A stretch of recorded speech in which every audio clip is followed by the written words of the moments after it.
ನಮಸ್ತೆ Karnataka, welcome to state affairs Kannada channel. So weekly current affairs ಬಗ್ಗೆ discussion ಮಾಡ್ತಾ ಇದ್ದೀವಿ. ಏಪ್ರಿಲ್ 8ರಿಂದ ಹಿಡಿದು ಏಪ್ರಿಲ್ 14 ನಡೆತಿರ್ತಕ್ಕಂತಹ ಇಂಪಾರ್ಟೆಂಟ್ ಘಟನೆಗಳು ಏನ್ ಪೇಪರ್ ಅಲ್ಲಿ ಬಂದಿದ್ದು ಆರ್ಟಿಕಲ್, ಅದನ್ನೆಲ್ಲ ಕಲೆಕ್ಷನ್ ಮಾಡ್ಕೊಂಡು ಅವುಗಳ ಬಗ್ಗೆ ಸಂಪೂರ್ಣವಾಗಿ ವಿತ್ ಸ್ಟಾಟಿಕ್ ಆಗಿ ಡಿಸ್ಕಷನ್ ಮಾಡ್ತಾ ಇದೀವಿ.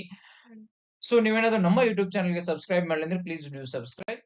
ಸೊ ನೋಡೋಣ, ಫಸ್ಟ್ ಕ್ವಶನ್. ಸೊ ಆನಂದ ಮಠ ಕಾದಂಬರಿಯನ್ನ ಬರೆದವರು ಯಾರು? ರಾಜಾರಾಮ್ ಮೋಹನ್ ರಾಯ್, ಬಂಕಿಂ ಚಂದ್ರ ಚಟ್ಟೋಪಾಧ್ಯಾಯ, ಈಶ್ವರ್ ಚಂದ್ರ ವಿದ್ಯಾಸಾಗರ್, ರವೀಂದ್ರನಾಥ್ ಟ್ಯಾಗೋರ್. ಸರಿಯಾದ ಉತ್ತರಗಳಿವೆ option C, that is sorry option B, Bankim Chandra Chattopadhyay ಇವರು. ಬಂಕಿಂ ಚಂದ್ರ ಚಟ್ಟೋಪಾಧ್ಯಾಯ ಇವರು ಆನಂದ ಮಠ ಕಾದಂಬರಿಯನ್ನ ಬರೆದಿದ್ದಾರೆ. ಸೊ ಬಂಕಿಂ ಚಂದ್ರ ಚಟ್ಟೋಪಾಧ್ಯಾಯ ಅವರ ಬಗ್ಗೆ ಹೇಳಬೇಕೆಂದ್ರೆ ಗೆಳೆಯರೆ, ಸೊ ಇವರು ಜೂನ್ 27, 1832 ಜನಿಸಿದರು. ಇವರ ಮರಣವು ಏಪ್ರಿಲ್ 8, 1894ರಲ್ಲಿ ಆಯಿತು. ಸೊ ಜನಿಸಿದ ಸ್ಥಳ ನೈಯತಿ ಕತಾಲಂಪಾರ್ ಎಂಬ ಹಳ್ಳಿ. 1859ರಲ್ಲಿ ಇವರ ವಿಶ್ವವಿದ್ಯಾಲಯದಲ್ಲಿ ಮೊದಲ ಪದವೀಧರರಾಗಿ ಪೈಕಿ ಒಬ್ಬರಾಗಿದ್ದರು. ಅಂದ್ರೆ 1857 ಕಲ್ಕತ್ತಾ ವಿಶ್ವವಿದ್ಯಾಲಯದಿಂದ ಕಲ್ಕತ್ತಾ ಯೂನಿವರ್ಸಿಟಿ ಏನಿತ್ತು ಅದರಲ್ಲಿ ಇಬ್ಬರು ಪದವೀಧರರು ಪ್ರಥಮ ಬಾರಿಗೆ ಪದವಿಯನ್ನ ಪಡೆದು, ಅದರಲ್ಲಿ ಒಬ್ಬರು ಬಂಕಿಂ ಚಂದ್ರ ಚಟ್ಟೋಪಾಧ್ಯಾಯ ಅವರು. ಸೊ ಕಾನೂನು ಪದವಿಯನ್ನ ಗಳಿಸಿದ್ರು. ಮುಂದೆ ತಮ್ಮ ತಂದೆಯ ರೀತಿಯಲ್ಲಿ ಜೆಸ್ಟೋಸ್ನ ಉಪ ಜಿಲ್ಲಾಧಿಕಾರಿ ನೇಮಿಸಲ್ಪಟ್ಟು ಓರ್ವ ಉಪ ನ್ಯಾಯಾಧಿಪತಿ ಹುದ್ದೆಗೇರಿದ ಚಟರ್ಜಿ ಅವರು 1891 ಬ್ರಿಟಿಷರೊಂದಿಗೆ ಘರ್ಷಣೆ ಮಾಡಿದ್ರು. ಸೊ ಗೆಳೆಯರೆ, ಇವರು ಪುಸ್ತಕವನ್ನ ಬರೆದಿರ್ತಕ್ಕಂಥ ಆನಂದ ಮಠ ಕಾದಂಬರಿಯಲ್ಲಿ ಬರೆದ ಓ ತಾಯಿ ಭಾರತೀಯೇ ನಿನಗೆ ನಮನ ಎಂದು ಸಾರುವ ಒಂದೇ ಮಾತರಂ ಭಾರತೀಯರಿಗೆ ಪವಿತ್ರ ಗೀತೆಗಿಂತ ಬಂಕಿಂ ಚಂದ್ರ ಒಂದೇ ಮಾತರಂ ಗೀತೆ ಸ್ವಾತಂತ್ರ್ಯ ಸಂಗ್ರಾಮದ ಕಾಲದ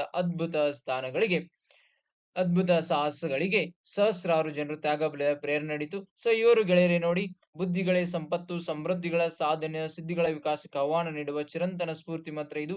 ತಾಯಿ ಭಾರತಿಗೆ 20 ಒದಗಿದಂತೆ ಈ ಗೀತೆಯ ಆಯ್ಕೆಯ ಮಕ್ಕಳಿಗೆ ನವಶಕ್ತಿ ನೀಡುತ್ತದೆ. ಸೊ ಒಂದೇ ಮಾತರಂ ಗೀತೆಯ ಅರ್ಥ ಈರಣ ಮಂತ್ರ ಅನೇಕ ಭಾರತೀಯರು ಇಂದಿಗೂ ಭಾರತೀಯರಂತೆ ಮತ್ತೊಮ್ಮೆ ವಿಶ್ವಮಾತೆ ಜಗದ್ಗುರುವಿನವರಿಗೆ ಸ್ಥಾನಕ್ಕೇರಿಸಲು ಪ್ರೇರಣೆ, ಶಕ್ತಿ, ಸ್ಫೂರ್ತಿಯನ್ನು ತುಂಬುತ್ತಿದೆ. ಸೊ ಎರಡನೇ ಪ್ರಶ್ನೆಗಳಿದ್ರೆ, ಕರ್ನಾಟಕದಲ್ಲಿ ಪರಮಾಣು ವಿದ್ಯುತ್ ಸ್ಥಾವರ ಎಡಗೈಯಲ್ಲಿದೆ?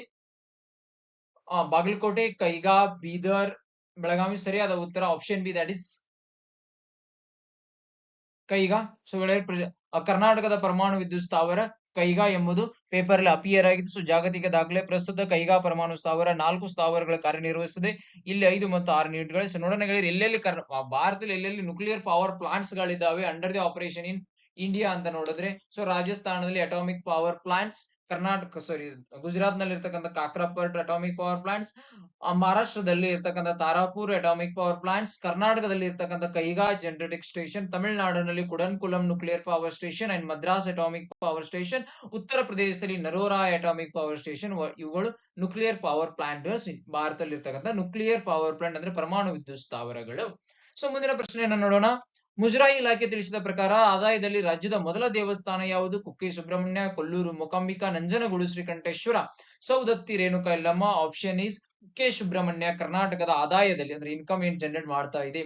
ಸೊ ಇನ್ಕಮ್ ಏನ್ ಜನರೇಟ್ ಮಾಡ್ತಾ ಇದೆ, ಸೊ ಅದರಲ್ಲಿ ಕುಕ್ಕೆ ಸುಬ್ರಹ್ಮಣ್ಯವು ಮೊದಲನೆಯ ಸ್ಥಾನದಲ್ಲಿದೆ. ನೋಡಿ ಪೇಪರ್ ಅಲ್ಲಿ ಅಪೇರ್ ಆಗಿದೆ. ಸತತ 13 ವರ್ಷಗಳ ಆದಾಯದಲ್ಲಿ ರಾಜ್ಯದ ಮೊದಲ ದೇವಸ್ಥಾನವಾದ ಕುಕ್ಕೆ ನಂತರ ಸ್ಥಾನಗಳಲ್ಲಿ ಕೊಲ್ಲೂರು ಮೂಕಾಂಬಿಕೆ, ನಂಜನಗೂಡು ಶ್ರೀಕಂಠೇಶ್ವರ. ಸೊ ಯಾರು ಕೊಟ್ಟರು, ಯಾವ ವರದಿ ಬಿಡುಗಡೆ ಮಾಡಿದ್ರೆ, ಕರ್ನಾಟಕದ ಮುಜರಾಯಿ ಇಲಾಖೆ ಬಿಡುಗಡೆ ಮಾಡಿದ ವರದಿಯಲ್ಲಿ ಕುಕ್ಕೆ ಸುಬ್ರಹ್ಮಣ್ಯ ದೇವಸ್ಥಾನ ಆದಾಯದಲ್ಲಿ ಮೊದಲ ಸಾರಿ ಅಷ್ಟು 146 ಕೋಟಿ 1 ಲಕ್ಷ. ಸೊ ಕೊಲ್ಲೂರು ಮೂಕಾಂಬಿಕಾ ದೇವಳ 68.23, ನಂಜನಗೂಡು ಶ್ರೀಕಂಠೇಶ್ವರ ದೇವಸ್ಥಾನ 30.73 ಕೋಟಿ, ಸೌದತ್ತಿ ರೇಣುಕಾ ಯಲ್ಲಮ್ಮ ದೇವಸ್ಥಾನ 25.80, ಮಂದಾರ್ತಿ ದುರ್ಗಾ ಪರಮೇಶ್ವರಿ 15.27 ಕೋಟಿ, ಕೊಪ್ಪಳ ಹುಲಿಗೆಮ್ಮ ದೇವಸ್ಥಾನ 16.29, ಘಾಟಿ ಸುಬ್ರಹ್ಮಣ್ಯ ಸ್ವಾಮಿ ದೇವಸ್ಥಾನ 13.65 ಕೋಟಿ, ಬೆಂಗಳೂರಿನ ಬನಶಂಕರಿ ದೇವಸ್ಥಾನ 11.37. ಸೊ ಧರ್ಮಸ್ಥಳ ಬಂದ್ರೆ ನೀವೇನಾದ್ರು ಮಾಡಬಹುದು. ಧರ್ಮಸ್ಥಳ ಇರಬಹುದು Kukke Subramanya, but that is wrong. So Kukke Subramanya ದೇವಸ್ಥಾನ ಆದಾಯದಲ್ಲಿ ಮೊದಲನೇ ಸ್ಥಾನದಲ್ಲಿದೆ.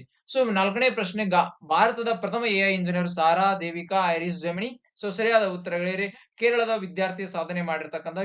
ವಿದ್ಯಾರ್ಥಿನಿಯ ಡೆವಲಪ್ ಮಾಡಿರ್ತಕ್ಕಂಥ ಭಾರತದ ಪ್ರಥಮ artificial intelligence engineering named as Devika as AI software engineer. ಶೂನ್ಯದಿಂದ ಉನ್ನತ ಸೂಚಿ, ಇದು ಏನ್ ಮಾಡ್ತೀವಿ, ಸ್ಕ್ರಾಚ್ ಇಂದ ಉನ್ನತ ಮಟ್ಟಗಳ ಸೂಚನೆವರೆಗೆ ಸಾಫ್ಟ್ವೇರ್ ಸೃಷ್ಟಿಸಬಲ್ಲ ಒಂದು ಆಪ್ ಆಗಿದೆ. ಚಿಂತನೆ, ಯೋಜನೆ, ಸಂಶೋಧನೆ, ನಿಗದಿಪಡಿಸಿದ ಟಾಸ್ಕ್ ಪೂರ್ಣಗೊಳಿಸುವ ಕೋಡ್ ಬರೆಯುವ ಎಐ ಏಜೆಂಟ್ ಗಳನ್ನು ಒಳಗೊಂಡಿದೆ. So Anthropic Claude model, OpenAI GPT 4, Meta Llama ಸರಣಿಯ, ಎಲನ್ ಮಸ್ಕ್ ಗ್ರಾಕ್ ಮತ್ತು ಮಿಸ್ಟಾಲ್ ಗ್ರಂಥ ಲಾರ್ಜ್ ಲ್ಯಾಂಗ್ವೇಜ್ ಮಾಡೆಲ್ ಗಳನ್ನು ದೇವಿಕಾ ಬಳಸುತ್ತದೆ. ಸೊ ಸಾರಾ Devika Iris Gemini is a chat GPT. Sara is a World Health Organization generative artificial intelligence model. So Iris is a movie name at first artificial intelligence to be released, that is Irish. So 5ನೇ question ಗಳಲ್ಲಿ ಶೌರ್ಯ ದಿನವನ್ನ ಪ್ರತಿ ವರ್ಷ ಯಾವ ದಿನಾಂಕದಂದು ಪ್ರಪಂಚದಿಂದ ಆಚರಿಸಲಾಗುತ್ತದೆ? April 5, April 6, April 8, April 9. ಸರಿಯಾದ ಉತ್ತರ ಗೆಳೆಯರೆ. ಸೊ ಏಪ್ರಿಲ್ 9 ರಂದು ಪ್ರತಿ ವರ್ಷ ಶೌರ್ಯ ದಿನವನ್ನ ಆಚರಿಸುವುದು. ಯಾಕೆ ಅಂದ್ರೆ ಏಪ್ರಿಲ್ 9, 1950 ಗುಜರಾತ್ ಅಲ್ಲಿ ಇರ್ತಕ್ಕಂಥ ಕಚ್ ಗಡಿ ಪ್ರದೇಶದಲ್ಲಿ ಸ್ಥಾಪಿಸಲಾಗಿದೆ ಸರ್ದಾರ್ ಪೋಸ್ಟ್ ಮೇಲೆ ಪಾಕಿಸ್ತಾನದ ಯುದ್ಧವನ್ನ ಘೋಷಿಸಿ ಅಲ್ಲಿರ್ತಕ್ಕಂಥ ಯೋಧರು ಎಡೆಬಿಡದೆ ಅವರನ್ನ ಎದುರಿಸಿ ಆ ಪೋಸ್ಟ್ ವನ್ನ ಪಾಕಿಸ್ತಾನಕ್ಕೆ ಬಿಟ್ಟು ಕೊಡ್ಲಿಲ್ಲ. ಸೊ ದಿಟ್ಟ ಧೈರ್ಯದಿಂದ ಹೊರಡಿ ಅದಕ್ಕೆ ಅವರ ಒಂದು ನೆನಪಿಗಾಗಿ ಅವರಲ್ಲಿ ಓಡಿರ್ತಕ್ಕಂಥ ಅಲ್ಲಿ ಧೈರ್ಯದಿಂದ ಹೋರಾಡಿ ತಮ್ಮ ಪ್ರಾಣವನ್ನ ಹುತಾತ್ಮರಾಗಿದ್ದ ಒಂದು ಕಾರಣಕ್ಕಾಗಿ ಸೊ 1965 ಏಪ್ರಿಲ್ 9ರಿಂದ ಈ ಒಂದು ದಿನವನ್ನ ಶೌರ್ಯ ದಿನವನ್ನ ಆಚರಿಸಲಾಗುತ್ತದೆ. ಸೊ ಇದು ನೋಡ್ಬೇಕು ಅಲ್ಲಿ ಒಂದು ಏಪ್ರಿಲ್ 9, ಏಪ್ರಿಲ್ 1905 ಪಾಕಿಸ್ತಾನದ ಸೇನೆ ರನ್ ಆಫ್ ಕಚ್ ಮೇಲೆ ದಾಳಿ ನಡೆಸಿದಾಗ ಗಡಿ ಭದ್ರತಾ ಪಡೆ that is border security force ಸ್ಥಾಪನೆಗೆ ಕಾರಣವಾಗಿತ್ತು. So border security border security force ಅಂತ ಏನ್ ಕರಿತೀವಿ. ಸೊ ಅದನ್ನ ನೋಡೋಣ, ಅದ್ರ ಹಿನ್ನೆಲೆಯನ್ನ ನೋಡೋಣ ಗೆಳೆಯರೆ. ಸೊ ಆಪರೇಷನ್ ಡೆಸರ್ಟ್ ಹಾಕ್ ಎಂಬ ಸಂಕೇತನ ಪಾಕಿಸ್ತಾನ ಸ್ಟಾಪ್ ಮಾಡಿದ್ರು. ಸೊ ಗೆಳೆಯರೆ ನೋಡೋಣ ಬಾರ್ಡರ್ ಸೆಕ್ಯೂರಿಟಿ ಫೋರ್ಸ್ ಬಗ್ಗೆ.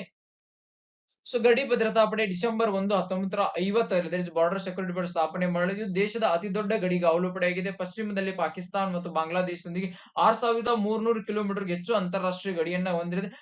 Duty unto the death ಅನ್ನೋ ಒಂದು ಮೋಟೋ ಆಗಿದೆ. ದಟ್ ಇಸ್ ಮರಣದವರೆಗೂ ಕರ್ತವ್ಯ ಅಂದ್ರೆ till of the last breath the duty. So ಇದರ ಪ್ರಧಾನ ಕಚೇರಿ ನವದೆಹಲಿಯಲ್ಲಿ ಇರ್ತಕ್ಕಂಥದ್ದು. ಸೊ ಇದರ ಪ್ರೆಸೆಂಟ್ ಡೈರೆಕ್ಟರ್ ಯಾರು? ನಿತಿನ್ ಅಗರ್ವಾಲ್. ಸೊ ಇದು ಎಲ್ಲಿ ಪಾಕಿಸ್ತಾನ್ ಬಾರ್ಡರ್ ಮತ್ತು ಬಾಂಗ್ಲಾದೇಶ್ ಬಾರ್ಡರ್ ಅನ್ನ ಕೂಡ ಪ್ರೊಟೆಕ್ಟ್ ಮಾಡಿರ್ತಕ್ಕಂಥದ್ದು.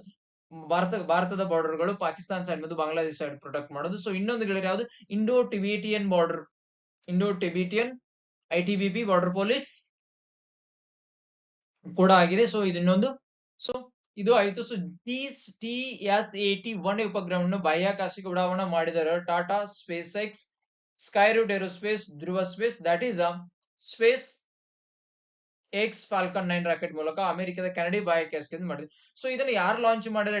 TSAT A ಅಂದ್ರೆ ಈ ಹೆಸರಿನ ಭೂ ಪರೀಕ್ಷಣಾ ಉಪಗ್ರಹವನ್ನು ಕರ್ನಾಟಕದ ಕೋಲಾರ ಜಿಲ್ಲೆಯ ವಿಯಂಗಲ್ನಲ್ಲಿ TSAL ಘಟಕದಲ್ಲಿ, TSAL ಅಂದ್ರೆ ಟಾಟಾ ಸಮೂಹದ Tata advance system limited, T ಅಂದ್ರೆ ಟಾಟಾ, A ಅಂದ್ರೆ ಅಡ್ವಾನ್ಸ್ಡ್, S ಅಂದ್ರೆ ಸಿಸ್ಟಮ್ಸ್, L ಅಂದ್ರೆ ಲಿಮಿಟೆಡ್ ಖಾಸಗಿ ಉಪಗ್ರಹ ಒಂದು ಕಕ್ಷೆಗೆ ಸೇರಿಸುವ TSAT-1A ಈ ಹೆಸರಿನ ಅರ್ತ್ ಅಬ್ಸರ್ವೇಷನ್ ಸ್ಯಾಟಲೈಟ್ ಆಗಿದೆ. ಇದನ್ನ ಎಲ್ಲಿ ತಯಾರಿಸಲಾಗಿತ್ತು? ಕರ್ನಾಟಕದ ಕೋಲಾರ ಜಿಲ್ಲೆ ವಿಮ್ಗಲ್ನಲ್ಲಿ. ಸೊ ಇದನ್ನ ಯಾರು ಉಡಾವಣೆ ಮಾಡಿದರು? ಯಾವುದು? ಎಲಾನ್ ಮಸ್ಕ್ ಹೊಡೆತನದ ಸ್ಪೇಸ್ ಎಕ್ಸ್ ಫಾಲ್ಕಾನ್ 9 ರಾಕೆಟ್ ಮೂಲಕ ಅಮೆರಿಕದ ಕೆನಡಿ ಬಾಹ್ಯಾಕಾಶ ಕೇಂದ್ರದಿಂದ ಏಪ್ರಿಲ್ 7 ಉಡ್ಡಯನ ಮಾಡಲಾಯಿತು. ಇದು TSAL ತಿಳಿಸಿದೆ. TSAT-1A ಎಂಬುದು sub metre resolution optical satellite. ನೆನಪಿರಲಿಲ್ಲ, TSAT-1A ಇದೆಂದು sub metre resolution optical satellite ವಾಗಿದ್ದು ಭೂಮಿಯ ಮೇಲಿನ ವಾತಾವರಣ ಸೇರಿದಂತೆ ಭೂಗ್ರಹಣದ ಸ್ಪಷ್ಟ ಚಿತ್ರಗಳ ದತ್ತಾಂಶಗಳನ್ನು ಕೂಡ ರವಾನಿಸಲಾಗಿದೆ. ಸೊ ನೀವೇನಾದ್ರೂ ಹೇಳಿದ್ರೆ ನಮ್ಮ ಯೂಟ್ಯೂಬ್ ಚಾನಲ್ ಸಬ್ಸ್ಕ್ರೈಬ್ ಮಾಡಲಿ ಅಂದ್ರೆ please do subscribe, like, share, comment and don't forget to hit the bell icon. ಇಷ್ಟು ಹೇಳ್ತಾ ಮುಂದಿನ ಕ್ವಶನ್ ಹೋಗೋಣ ಗೆಳೆಯರೆ. ಸೀಬರ್ಡ್ ಡಿವಿಷನ್ ಯಾವ ರಾಜ್ಯದಲ್ಲಿ ಸಮಗ್ರ ನೌಕಾ ನೆಲೆಯನ್ನ ಸ್ಥಾಪಿಸುವ ಗುರಿಯನ್ನು ಹೊಂದಿದೆ? ಕರ್ನಾಟಕ, ಮಹಾರಾಷ್ಟ್ರ, ತಮಿಳುನಾಡು, ಗುಜರಾತ್. ಸರಿಯಾದ ಉತ್ತರ ಗೆಳೆಯರೆ ನಮ್ಮ ರಾಜ್ಯ ಕರ್ನಾಟಕದಲ್ಲಿ ಈ ಒಂದು ನೌಕಾನೆಲೆಯನ್ನ ಸ್ಥಾಪನೆ ಮಾಡಲು ಕರ್ನಾಟಕ ಸರ್ಕಾರವು ಇಂಡಿಯನ್ ನೇವಿಯು ಮಾಡಿದೆ, ಅದುವೇ ಕರ್ನಾಟಕ. ಸೊ ನೋಡೋಣ ಗೆಳೆಯರಿ, ನೋಡಿ ಸೀಬರ್ಡ್ ಯೋಜನೆಗೆ ಏಪ್ರಿಲ್ 9ರಿಂದ ಚಾಲನೆ. ಮೂಲಭೂತ ಸೌಕರ್ಯಗಳ ಅಭಿವೃದ್ಧಿಯಲ್ಲಿ ಆಗಿರುವ ಪ್ರಗತಿಯ ಸಂಕೇತವಾಗಿ ಮತ್ತು ದೇಶದ ನೌಕಾ ಸಾಮರ್ಥ್ಯವನ್ನು ಇನ್ನಷ್ಟು ವೃದ್ಧಿಸಲು ಭಾರತೀಯ ನೌಕಾಪಡೆಯ ಸೀಬರ್ಡ್ ಯೋಜನೆ ಏಪ್ರಿಲ್ 9ರಂದು ಉದ್ಘಾಟನೆಗೊಳ್ಳಲಿದೆ. ಈ ಕುರಿತು ಮಾಹಿತಿಯನ್ನ ಎಕ್ಸ್ ನಲ್ಲಿ ಪೋಸ್ಟ್ ಮಾಡಿರುವ ಭಾರತೀಯ ನೌಕಾಪಡೆ ಕರ್ನಾಟಕದ ಕಾರವಾರದಲ್ಲಿರುವ ಪ್ರಾಜೆಕ್ಟ್ ಸೀಬರ್ಡ್ ನಲ್ಲಿ ಆಗಿರುವ ಬೆಳವಣಿಗೆಯನ್ನ ತೋರಿಸುವ ವಿಡಿಯೋವನ್ನ ತುಣುಕೊಂಡು ಹಂಚಿಸಿದೆ. ಸೊ ಇದರ ಮೇನ್ ಉದ್ದೇಶ ಅಂದ್ರೆ ಏನು? ಸೀಬರ್ಡ್ ಮೇನ್ ಉದ್ದೇಶ ನೌಕಾನೆಲೆ, ಹಡಗುಗಳು, ಗಸ್ತು ಸೌಲಭ್ಯಗಳು, ವಸತಿ ಮೊದಲಾದ ಕ್ಷೇತ್ರಗಳು ಸೇರಿದಂತೆ ಭಾರತೀಯ ನೌಕಾಪಡೆ ಸಾಧಿಸುವ ಒಟ್ಟಾರೆ ಪ್ರಗತಿನ ವಿಡಿಯೋ ತೋರಿಸಿದೆ. ಈ ಹೊಸ ಮೂಲಭೂತ ಸೌಕರ್ಯವನ್ನು ಹಲವಾರು ಪ್ರಮುಖ ಯುದ್ಧ ನೌಕೆಗಳು, ಕಾರ್ಡ್ಗಳನ್ನು ಮತ್ತು ಜಲಾಂತರ್ಗಾಮ ನೌಕೆಗಳು ವಿನ್ಯಾಸಗೊಳಿಸಲು ಕಳೆದ ತಿಂಗಳು ರಕ್ಷಣಾ ಸಚಿವ ರಾಜನಾಥ್ ಸಿಂಗ್ ಹಲವು ಮೂಲಭೂತ ಸಂಬಂಧಿತ ಯೋಜನೆಗಳನ್ನು ಕೂಡ ಉದ್ಘಾಟಿಸಿದರು. ಕ್ವಶನ್ ನಂಬರ್ 8 ಗಳೇ, ಸಂಸ್ಥೆಯ UPI ಮೂಲಕ ನಗದು ಠೇವಣಿಯ ಸೌಲಭ್ಯವನ್ನು ಯಾವ ಸಂಸ್ಥೆಯು UPI ಮೂಲಕ ನಗದು ಠೇವಣಿಯ ಸೌಲಭ್ಯವನ್ನ ಹೊರತರುತ್ತದೆ? State Bank of India, Reserve Bank of India, ICICI bank, HDFC bank.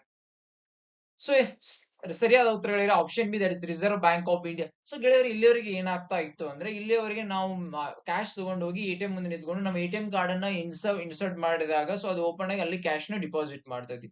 But ಈಗ ಹಂಗಿಲ್ಲ. ಈಗ RBI ಏನ್ ಮಾಡಿದ್ರೆ, ನಿಮ್ಮ UPI ನಂಬರ್ ಏನಾದ್ರು ಎಂಟರ್ ಮಾಡಿದ್ರೆ ಡೈರೆಕ್ಟ್ಲಿ ನೀವು ದುಡ್ಡನ್ನ ಕ್ಯಾಶ್ ಅನ್ನ ಡಿಪಾಸಿಟ್ ಮಾಡಬಹುದು ನಿಮ್ಮ ಬ್ಯಾಂಕ್ ಅಕೌಂಟ್ ಗಳಲ್ಲಿ.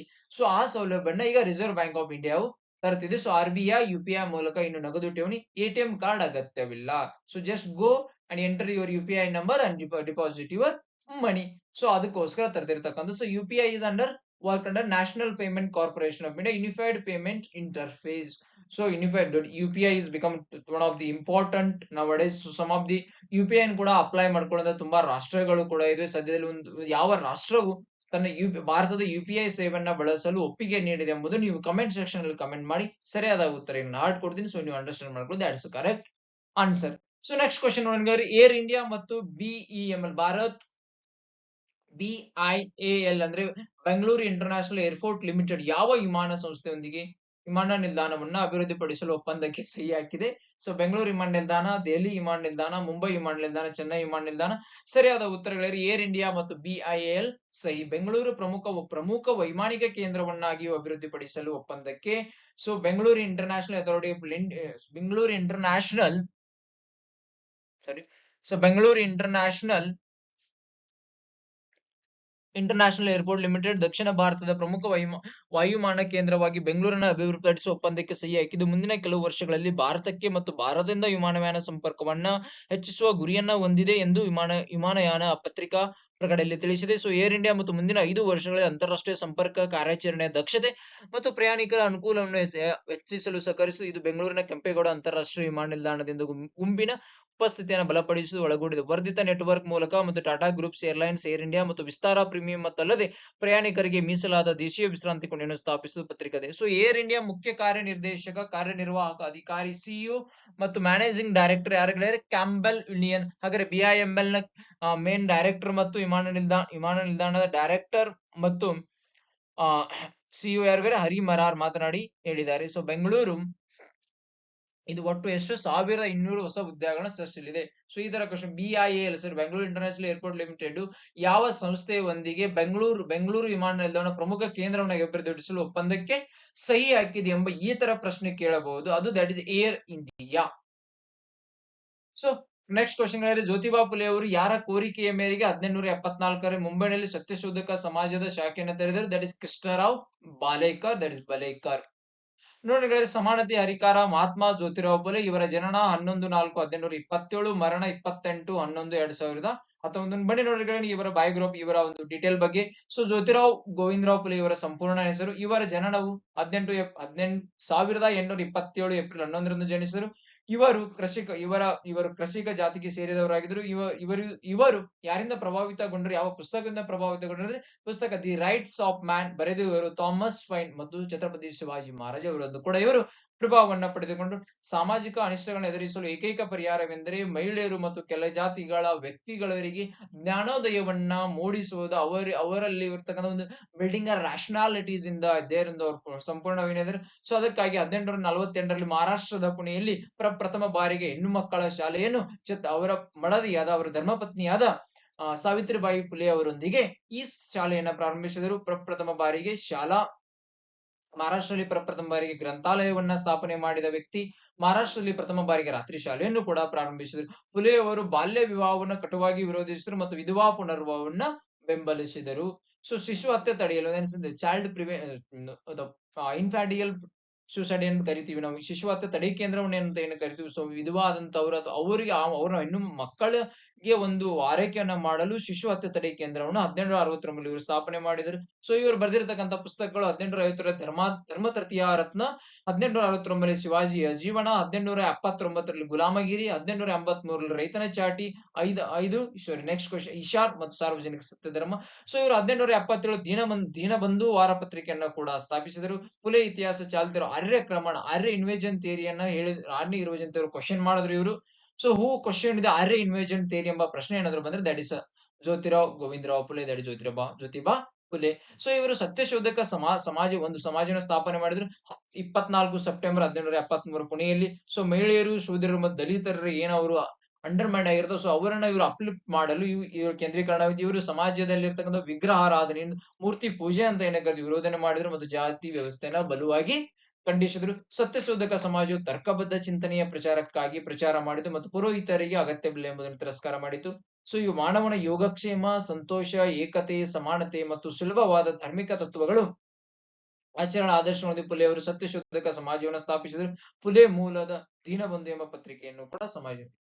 ಸೊ 11 ನೆಕ್ಸ್ಟ್ ಕ್ವಶನ್, ಪ್ರತಿ ವರ್ಷ ಯಾವ ದಿನವನ್ನು ವಿಶ್ವ ಪಾರ್ಕಿನ್ಸನ್ ದಿನವೆಂದು ಆಚರಿಸಲಾಗುತ್ತದೆ? ಸರಿಯಾದ ಉತ್ತರಗಳಿವೆ 11. ಸೊ ಇದು ಪಾರ್ಕಿನ್ಸನ್ ನರಮಂಡಲವನ್ನ ಬಾಧಿಸುವ ಅಸ್ವಸ್ಥತೆ, ಇದು ದೇಹದ ಭಾಗವನ್ನ ಚಲನೆಯಾಗಿ ಅಡ್ಡಿಪಡಿಸುತ್ತದೆ. ಈ ದಿನವು ಪಾರ್ಕಿನ್ಸನ್ ಬಗ್ಗೆ ಜನರಲ್ಲಿ ಜಾಗೃತಿ ಹೆಚ್ಚಿಸುವ ಗುರಿಯನ್ನು ಹೊಂದಿದೆ. ಇದರ ಬಗ್ಗೆ ಮೊದಲ ಸ್ಪಷ್ಟವಾದ ವೈದ್ಯಕೀಯ ವಿವರಣೆ 1817 ಜೇಮ್ಸ್ ಪಾರ್ಕಿನ್ಸನ್ ಬರೆದರು. ಸೊ ಪಾರ್ಕಿನ್ಸ್ ಆರಂಭಿಕ ಚಿಕಿತ್ಸೆಗೆ 19ನೇ ಶತಮಾನದಲ್ಲಿ ಆಂಟಿಕೋಲಿನರ್ಜಿಕ್ ಔಷಧಿಗಳನ್ನ ಬಳಸೋದು. ಯಾವ ಔಷಧಿ? ಆಂಟಿಕೋಲಿನರ್ಜಿಕ್ ಔಷಧಿಗಳನ್ನ ಬಳಸಲಾಯಿತು. 1800ರ ದಶಕದ ಮಧ್ಯಭಾಗದಲ್ಲಿ ಜೀನ್ ಮಾರ್ಟಿನ್ ಚಾರ್ಕೋಟ್ಸ್ ಪಾರ್ಕಿನ್ಸ್ ಬಗ್ಗೆ ಅಂತಾರಾಷ್ಟ್ರೀಯ ಮಟ್ಟದಲ್ಲಿ ಮಾಹಿತಿಯನ್ನ ಪ್ರಸಾರ ಮಾಡಿದರು. ಏಪ್ರಿಲ್ 11ರಂದು ವಿಶ್ವ ಪಾರ್ಕಿನ್ಸ್ ದಿನವನ್ನ ಆಚರಣೆ ಮಾಡ್ತೀವಿ. ಸೊ ಅವತ್ತೇ ಏಪ್ರಿಲ್ 12ರಲ್ಲಿ ವಿಶ್ವ ಬೀದಿ ಮಕ್ಕಳನ್ನು ಕೂಡ ದಿನ ಆಚರಣೆ ಮಾಡುತ್ತಿದ್ವಿ. ಸೊ ತೇಗದ ಜಾಗೃತಿ ದಿನ ಯುನೈಟೆಡ್ ಸ್ಟೇಟ್ಸ್ ಆಫ್ ಅಮೆರಿಕ ಮಾಡುವುದು ವಿಶ್ವ ಜಾಗೃತಿ 12. ಸೊ ಡ್ಯೂರಾಂಡ್ ಕಪ್ ಯಾವ ಕ್ರೀಡೆಗೆ ಸಂಬಂಧಿಸಿ? ಹಾಕಿ, ಕ್ರಿಕೆಟ್, ಫುಟ್ಬಾಲ್, ಕಬಡ್ಡಿ. ಸರಿಯಾದ ಉತ್ತರಗಳಿವೆ. ಏಷ್ಯಾದ ಅತ್ಯಂತ ಹಳೆಯ ಮತ್ತು ವಿಶ್ವದ 3ನೇ ಹಳೆಯ ಪಂದ್ಯಾವಳಿಯಾದಂತಹ ಫುಟ್ಬಾಲ್ಗೆ ಪಂದ್ಯಾವಳಿ ಎಂದು ಕರೆಯಲ್ಪಡುವ ಡ್ಯೂರಾಂಡ್ ಕಪ್ 133ನೇ ಆವೃತ್ತಿ 2023 130ನೇ ಪ್ರಾರಂಭವಾಗುತ್ತಿದ್ದಂತೆ ಫುಟ್ಬಾಲ್ ಅಭಿಮಾನಿಗಳು ಮತ್ತೊಮ್ಮೆ ಆಕರ್ಷಿಸಲಾಗಿದೆ. ಭಾರತೀಯ ಸಶಸ್ತ್ರ ಪಡೆಗಳು ಆಯೋಜಿಸಿರುವ ಈ ಪ್ರತಿಷ್ಠಿತ ಇವೆಂಟ್ ಶ್ರೇಷ್ಠತೆ ಕ್ರೀಡಾ ಮನೋಭಾವವನ್ನು ಗಳಿಸಿ ಇದರ ಪ್ರಾರಂಭ 1880 ಆರ್ಮಿ ಕಪ್ ಆಗಿ ಹುಟ್ಟಿಕೊಂಡು ಈಗ ಡ್ಯೂರಾಂಡ್ ಕಪ್ ಫುಟ್ಬಾಲ್ ಜಗತ್ತಿನಲ್ಲಿ ಗಮನಾರ್ಹ ಘಟನೆಯಾಗಿ ಹೊರಹೊಮ್ಮಿದೆ. ಇತ್ತೀಚೆಗೆ ಅಷ್ಟೇ general Manoj Pande air chief 2023ರಲ್ಲಿ. ಸೊ 2024 ನಡೆಯಲಿದೆ. ಎಷ್ಟನೇ ತಾರೀಕು? ಜುಲೈ 26ರಿಂದ ಆಗಸ್ಟ್ 31ರವರೆಗೆ ನಡೆಯಲಿದೆ. ಸೊ ಲಕ್ಷದ್ವೀಪದಲ್ಲಿ ಶಾಖೆ ತೆರೆದ ಮೊದಲ ಖಾಸಗಿ ಬ್ಯಾಂಕ್ ಯಾವುದು? HDFC, Kotak Mahindra, ICICI bank, federal bank. So ಸರಿಯಾದ ಉತ್ತರಗಳಿವೆ. ಲಕ್ಷದ್ವೀಪದಲ್ಲಿ ಶಾಖೆ ತೆರೆದ HDFC ಬ್ಯಾಂಕ್ ದೇಶದ ಅತಿ ದೊಡ್ಡ ಖಾಸಗಿ ಬ್ಯಾಂಕ್ ಎನಿಸಿಕೊಂಡಿರುವ HDFC ಲಕ್ಷದ್ವೀಪದ ಕವರಟ್ಟಿಯಲ್ಲಿ ಬುಧವಾರ ತನ್ನ ಮೊದಲ ಶಾಖೆಯನ್ನು ತೆರೆದು ಗಮನ ಸೆಳೆದಿದೆ. ಶಾಖೆ ತೆರೆದ ಮೊದಲ ಖಾಸಗಿ ಬ್ಯಾಂಕ್ HDFC ಬ್ಯಾಂಕ್ ಎನಿಸಿಕೊಂಡಿದೆ. ಜನರು ಎಲ್ಲಿರುತ್ತಾರೋ ಅಲ್ಲಿಯೇ ಸೇವೆಯನ್ನು ಒದಗಿಸಬೇಕು ಎನ್ನುವುದು ನಮ್ಮ ಬ್ಯಾಂಕ್ನ ಉದ್ದೇಶವಾಗಿದೆ. ಲಕ್ಷದ್ವೀಪದ ವ್ಯಕ್ತಿಗಳಿಗೆ the largest and the most advanced coral region, and they are surrounded by fringing reef. The largest and most advanced Lakshadweep island and Minicoy island is the very up. So 8-degree channel important. So separate the islands of Minicoy and Maldives. So 9-degree channel is the separates the island of Minicoy from the main Lakshadweep archipelago. So ನೋಡೋಣ ಮುಂದಿನ ದೇಶದ ನೂತನ ಪ್ರಧಾನಿಯಾಗಿ Ireland ದೇಶದ ನೂತನ ಪ್ರಧಾನಿಯಾಗಿ ಯಾರು ಆಯ್ಕೆಗೊಂಡಿದ್ದಾರೆ? ದೇಶದ ಸೊ ಐರ್ಲೆಂಡ್ ದೇಶದ ನೂತನ ಪ್ರಧಾನಿಯಾಗಿ ಯಾರು ಆಯ್ಕೆಗೊಂಡಿದ್ದಾರೆ? Simon Harris, Thomas Sulyok, Luis Montenegro, Peter Pellegrini. ಸರಿಯಾದ ಉತ್ತರಗಳಿವೆ. ಐರ್ಲೆಂಡ್ ದೇಶದ ಅತ್ಯಂತ ಕಿರಿಯ ಪ್ರಧಾನಿಯಾಗಿ ಆಯ್ಕೆಗೊಂಡವರು ಅವರೇ ಸೈಮನ್ ಹ್ಯಾರಿಸ್. ಅವಿರೋಧವಾಗಿ ಪ್ರಧಾನಿ ಸ್ಥಾನಕ್ಕೆ 37 ವರ್ಷದ ಹ್ಯಾರಿಸ್ ಐರ್ಲೆಂಡ್ ದೇಶದ ಅತ್ಯಂತ ಕಿರಿಯ ವಯಸ್ಸಿನ ಪ್ರಧಾನಿಯಾಗಿದ್ದಾರೆ. ಸೊ ಪ್ರಧಾನಿ ಲಿಯೋ ವರಾಡ್ಕರ್ ಇತ್ತೀಚೆಗೆ ದಿಢೀರ್ ಪದತ್ಯಾಗ ಮಾಡಿದರು. ಈ ಹಿನ್ನೆಲೆಯಲ್ಲಿ ನೂತನ ಪ್ರಧಾನಿ ಆಯ್ಕೆಗೆ ಸಂಸತ್ತಿನಲ್ಲಿ ನಡೆದ ಮತದಾನ ಪ್ರಕ್ರಿಯೆಯಲ್ಲಿ 8860 ಮತಗಳಿಂದ ಸೈಮನ್ ಆಯ್ಕೆ ಇದೆ. ಸೊ ಆರೋಗ್ಯ ಮತ್ತು ಉನ್ನತ ಶಿಕ್ಷಣ ಇಲಾಖೆಯ ಸಚಿವರಾಗಿ ಕೆಲಸ ಮಾಡಿರುವ ಸೈಮನ್ ಕೋವಿಡ್ ಸಮಯದಲ್ಲಿ ಉತ್ತಮ ಕೆಲಸ ಮಾಡಿದರು. ಕಳೆದ ತಿಂಗಳು ಸೆಂಟರ್ ರೈಟ್ ಪಕ್ಷದ ಅಧ್ಯಕ್ಷರಾಗಿ ಅವಿರೋಧವಾಗಿ ಆಯ್ಕೆಯಾಗಿದ್ದರು. ದೇಶ ಸೇವೆಗೆ ನನ್ನನ್ನು ಆಯ್ಕೆ ಮಾಡಿರುವ ಈ ನಿರ್ಧಾರ ಒಪ್ಪಿಕೊಳ್ಳುತ್ತೇನೆ ಎಂದು ಸೈಮನ್ ಹೇಳಿರುವುದಾಗಿ ಅಲ್ ಜಜೀರಾ ವರದಿ ಮಾಡಿದೆ. ಸೊ ನೋಡೋಣ ಅಲ್ಲಿ ಇರ್ತಕ್ಕ ನಮ್ಮ ದೇಶದಲ್ಲಿ ಪ್ರಧಾನ ಮಂತ್ರಿ ಅಂತ ಹೆಂಗ್ ಕರೀತಾರೆ, ಅಲ್ಲಿರೋ ಪ್ರಧಾನಿ ಟಾವೋಯಿಸ್ ಎಚ್ ಅಂತ ಕರೀತಾರೆ. ಅವ್ರು ಯಾವ ಸೈಮನ್ ಹ್ಯಾರಿಸ್ ಅವರು ಪೈನ್ ಗೆಲ್ ಫಾರ್ಟಿಯರ್ ಆಗಿದ್ರು. ಸೊ ರಾಜಧಾನಿ ಡಬ್ಲಿನ್, ಕರೆನ್ಸಿ ಯೂರೋ. ಭಾರತದ ಸಂವಿಧಾನದಲ್ಲಿ ನಾವು ಐರ್ಲೆಂಡ್ ಇಂದ ಯಾವುದನ್ನ ಎರವಲು ಪಡೆದಿದ್ದೀವಿ ನಮ್ಮ ಭಾರತದ ಸಂವಿಧಾನಕ್ಕೆ ಅಂದ್ರೆ directive principle of state policy. So the concept of DPSP emerged from the Article 45 of the Irish Constitution. So constitutional provisions, Part 4 of the Constitution of India, Article 36 to 51 contains the directive principles of state policy, method of election of the presidents, nomination of 12 members of Rajya Sabha. So ಇವುಗಳನ್ನ ಪಡೆದಿದ್ದು ಒಟ್ಟು. So DPSP ಬಗ್ಗೆ part 4 article 36 to 51. So Ireland ಎಲ್ಲಿದೆ ಗೆಳೆಯರೆ? So it's border to United Kingdoms, Northern Ireland and it's Ireland. This ಇದು ಆಗಿದ್ದಾರೆ. So ನೋಡೋಣ ಗೆಳೆಯರೆ, ಮುಂದೆ ಭಾರತೀಯ ರಿಸರ್ವ್ ಬ್ಯಾಂಕ್ ಅನ್ನ ಯಾವಾಗ ಸ್ಥಾಪನೆ ಮಾಡಲಿತ್ತು? 1 ಏಪ್ರಿಲ್ 1947, 1 ಏಪ್ರಿಲ್ 1950, 1 ಏಪ್ರಿಲ್ 1935, 1 ಏಪ್ರಿಲ್ 1961. ಸರಿಯಾದ ಉತ್ತರಗಳಿವೆ 1 ಏಪ್ರಿಲ್ 1935. ಯಾಕೆ ಇದು ನ್ಯೂಸ್ ಅಲ್ಲಿ ಅಂದ್ರೆ ಭಾರತವು ಈಗ ರಿಸರ್ವ್ ಬ್ಯಾಂಕ್ ಆಫ್ ಇಂಡಿಯಾ ತನ್ನ 90 ವರ್ಷವನ್ನು ಪೂರ್ಣಗೊಳಿಸುವುದು ಅದಕ್ಕೋಸ್ಕರ. ಸೊ ರಿಸರ್ವ್ ಬ್ಯಾಂಕ್ ಈಗ 90ನೇ ವರ್ಷಕ್ಕೆ ಕಾಲಿಟ್ಟಿದೆ. RBI ಅನ್ನ ಸ್ಥಾಪಿಸಿದ್ದು ಬ್ರಿಟಿಷರು 1930ರಲ್ಲಿ ಹಿಲ್ಟನ್ ಯಂಗ್ ಆಯೋಗ ಶಿಫಾರಸಿನ ಆಧಾರದಲ್ಲಿ ಭಾರತೀಯ ರಿಸರ್ವ್ ಬ್ಯಾಂಕ್ ಕಾಯ್ದೆ 1934 ಜಾರಿಗೊಳಿಸಿ ಈ ಬ್ಯಾಂಕ್ ಅನ್ನು ಸ್ಥಾಪಿಸಲಾಗಿತ್ತು. RBI ತನ್ನ ಕಾರ್ಯಚಟುವಟಿಕೆಯನ್ನ 1935ರ ಏಪ್ರಿಲ್ 1ರಿಂದ ಆರಂಭಿಸಿದೆ. ಹೆಸರು ಸೂಚಿಸಿದಂತೆ ಹಣಕಾಸಿನ ಸ್ಥಿರತೆಯನ್ನು ಕಾಪಾಡುವುದಕ್ಕಾಗಿ ಒಂದಿಷ್ಟು ಹಣವನ್ನ ಕೂಡಿಟ್ಟುಕೊಳ್ಳುವುದಕ್ಕಾಗಿ ಈ ಬ್ಯಾಂಕ್ ಸ್ಥಾಪನೆ ಮೂಲ ಉದ್ದೇಶಗಳು ಒಂದು, ನೋಟು ವಿತರಣೆ, ಸಾಲ, ಹಣಕಾಸಿನ ವ್ಯವಹಾರಗಳ ನಿಯಂತ್ರಣದಲ್ಲಿ ಇರಿಸಿಕೊಳ್ಳಲು ವ್ಯವಸ್ಥೆ ಒಂದನ್ನು ರೂಪಿಸುವುದು ಮತ್ತು ಅದರ ಜಾರಿ ಇವು ಇನ್ನಿತರ ಮೂಲ ಉದ್ದೇಶಗಳಾಗಿದ್ದು 89 ವರ್ಷದ ಬಳಿಕ RBI ನ ಈ ಮೂಲ ಉದ್ದೇಶಗಳಲ್ಲಿ ಯಾವುದೇ ಬದಲಾವಣೆ ಆಗಿಲ್ಲ. ಆಧುನಿಕತೆಗೆ ತಕ್ಕಂತೆ ತನ್ನ ವ್ಯಾಪ್ತಿಯನ್ನ ವಿಸ್ತರಿಸಿಕೊಂಡಿದ್ದಷ್ಟೇ.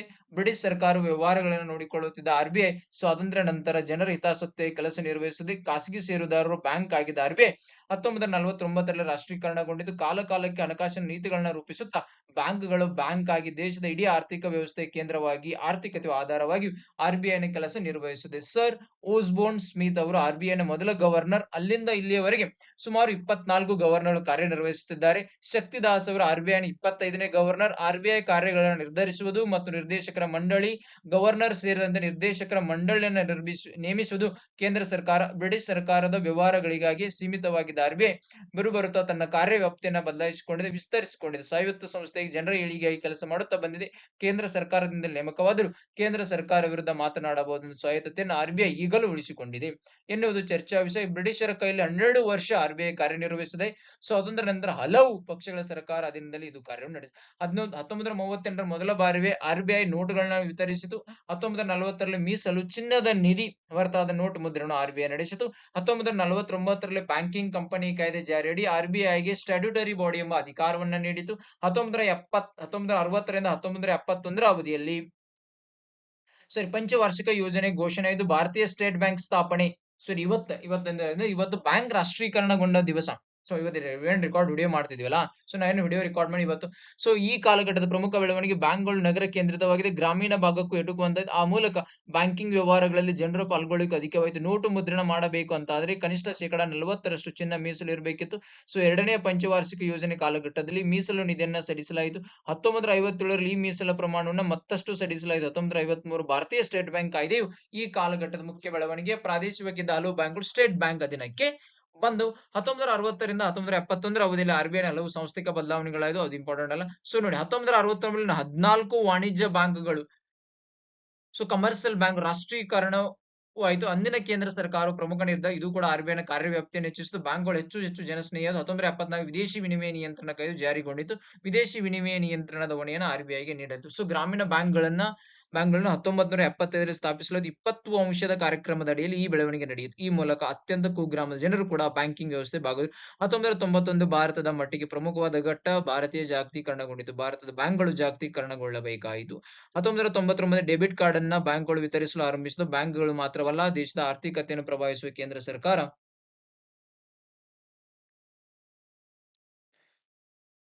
ಕೇಂದ್ರ ಸರ್ಕಾರವಾಯಿತು.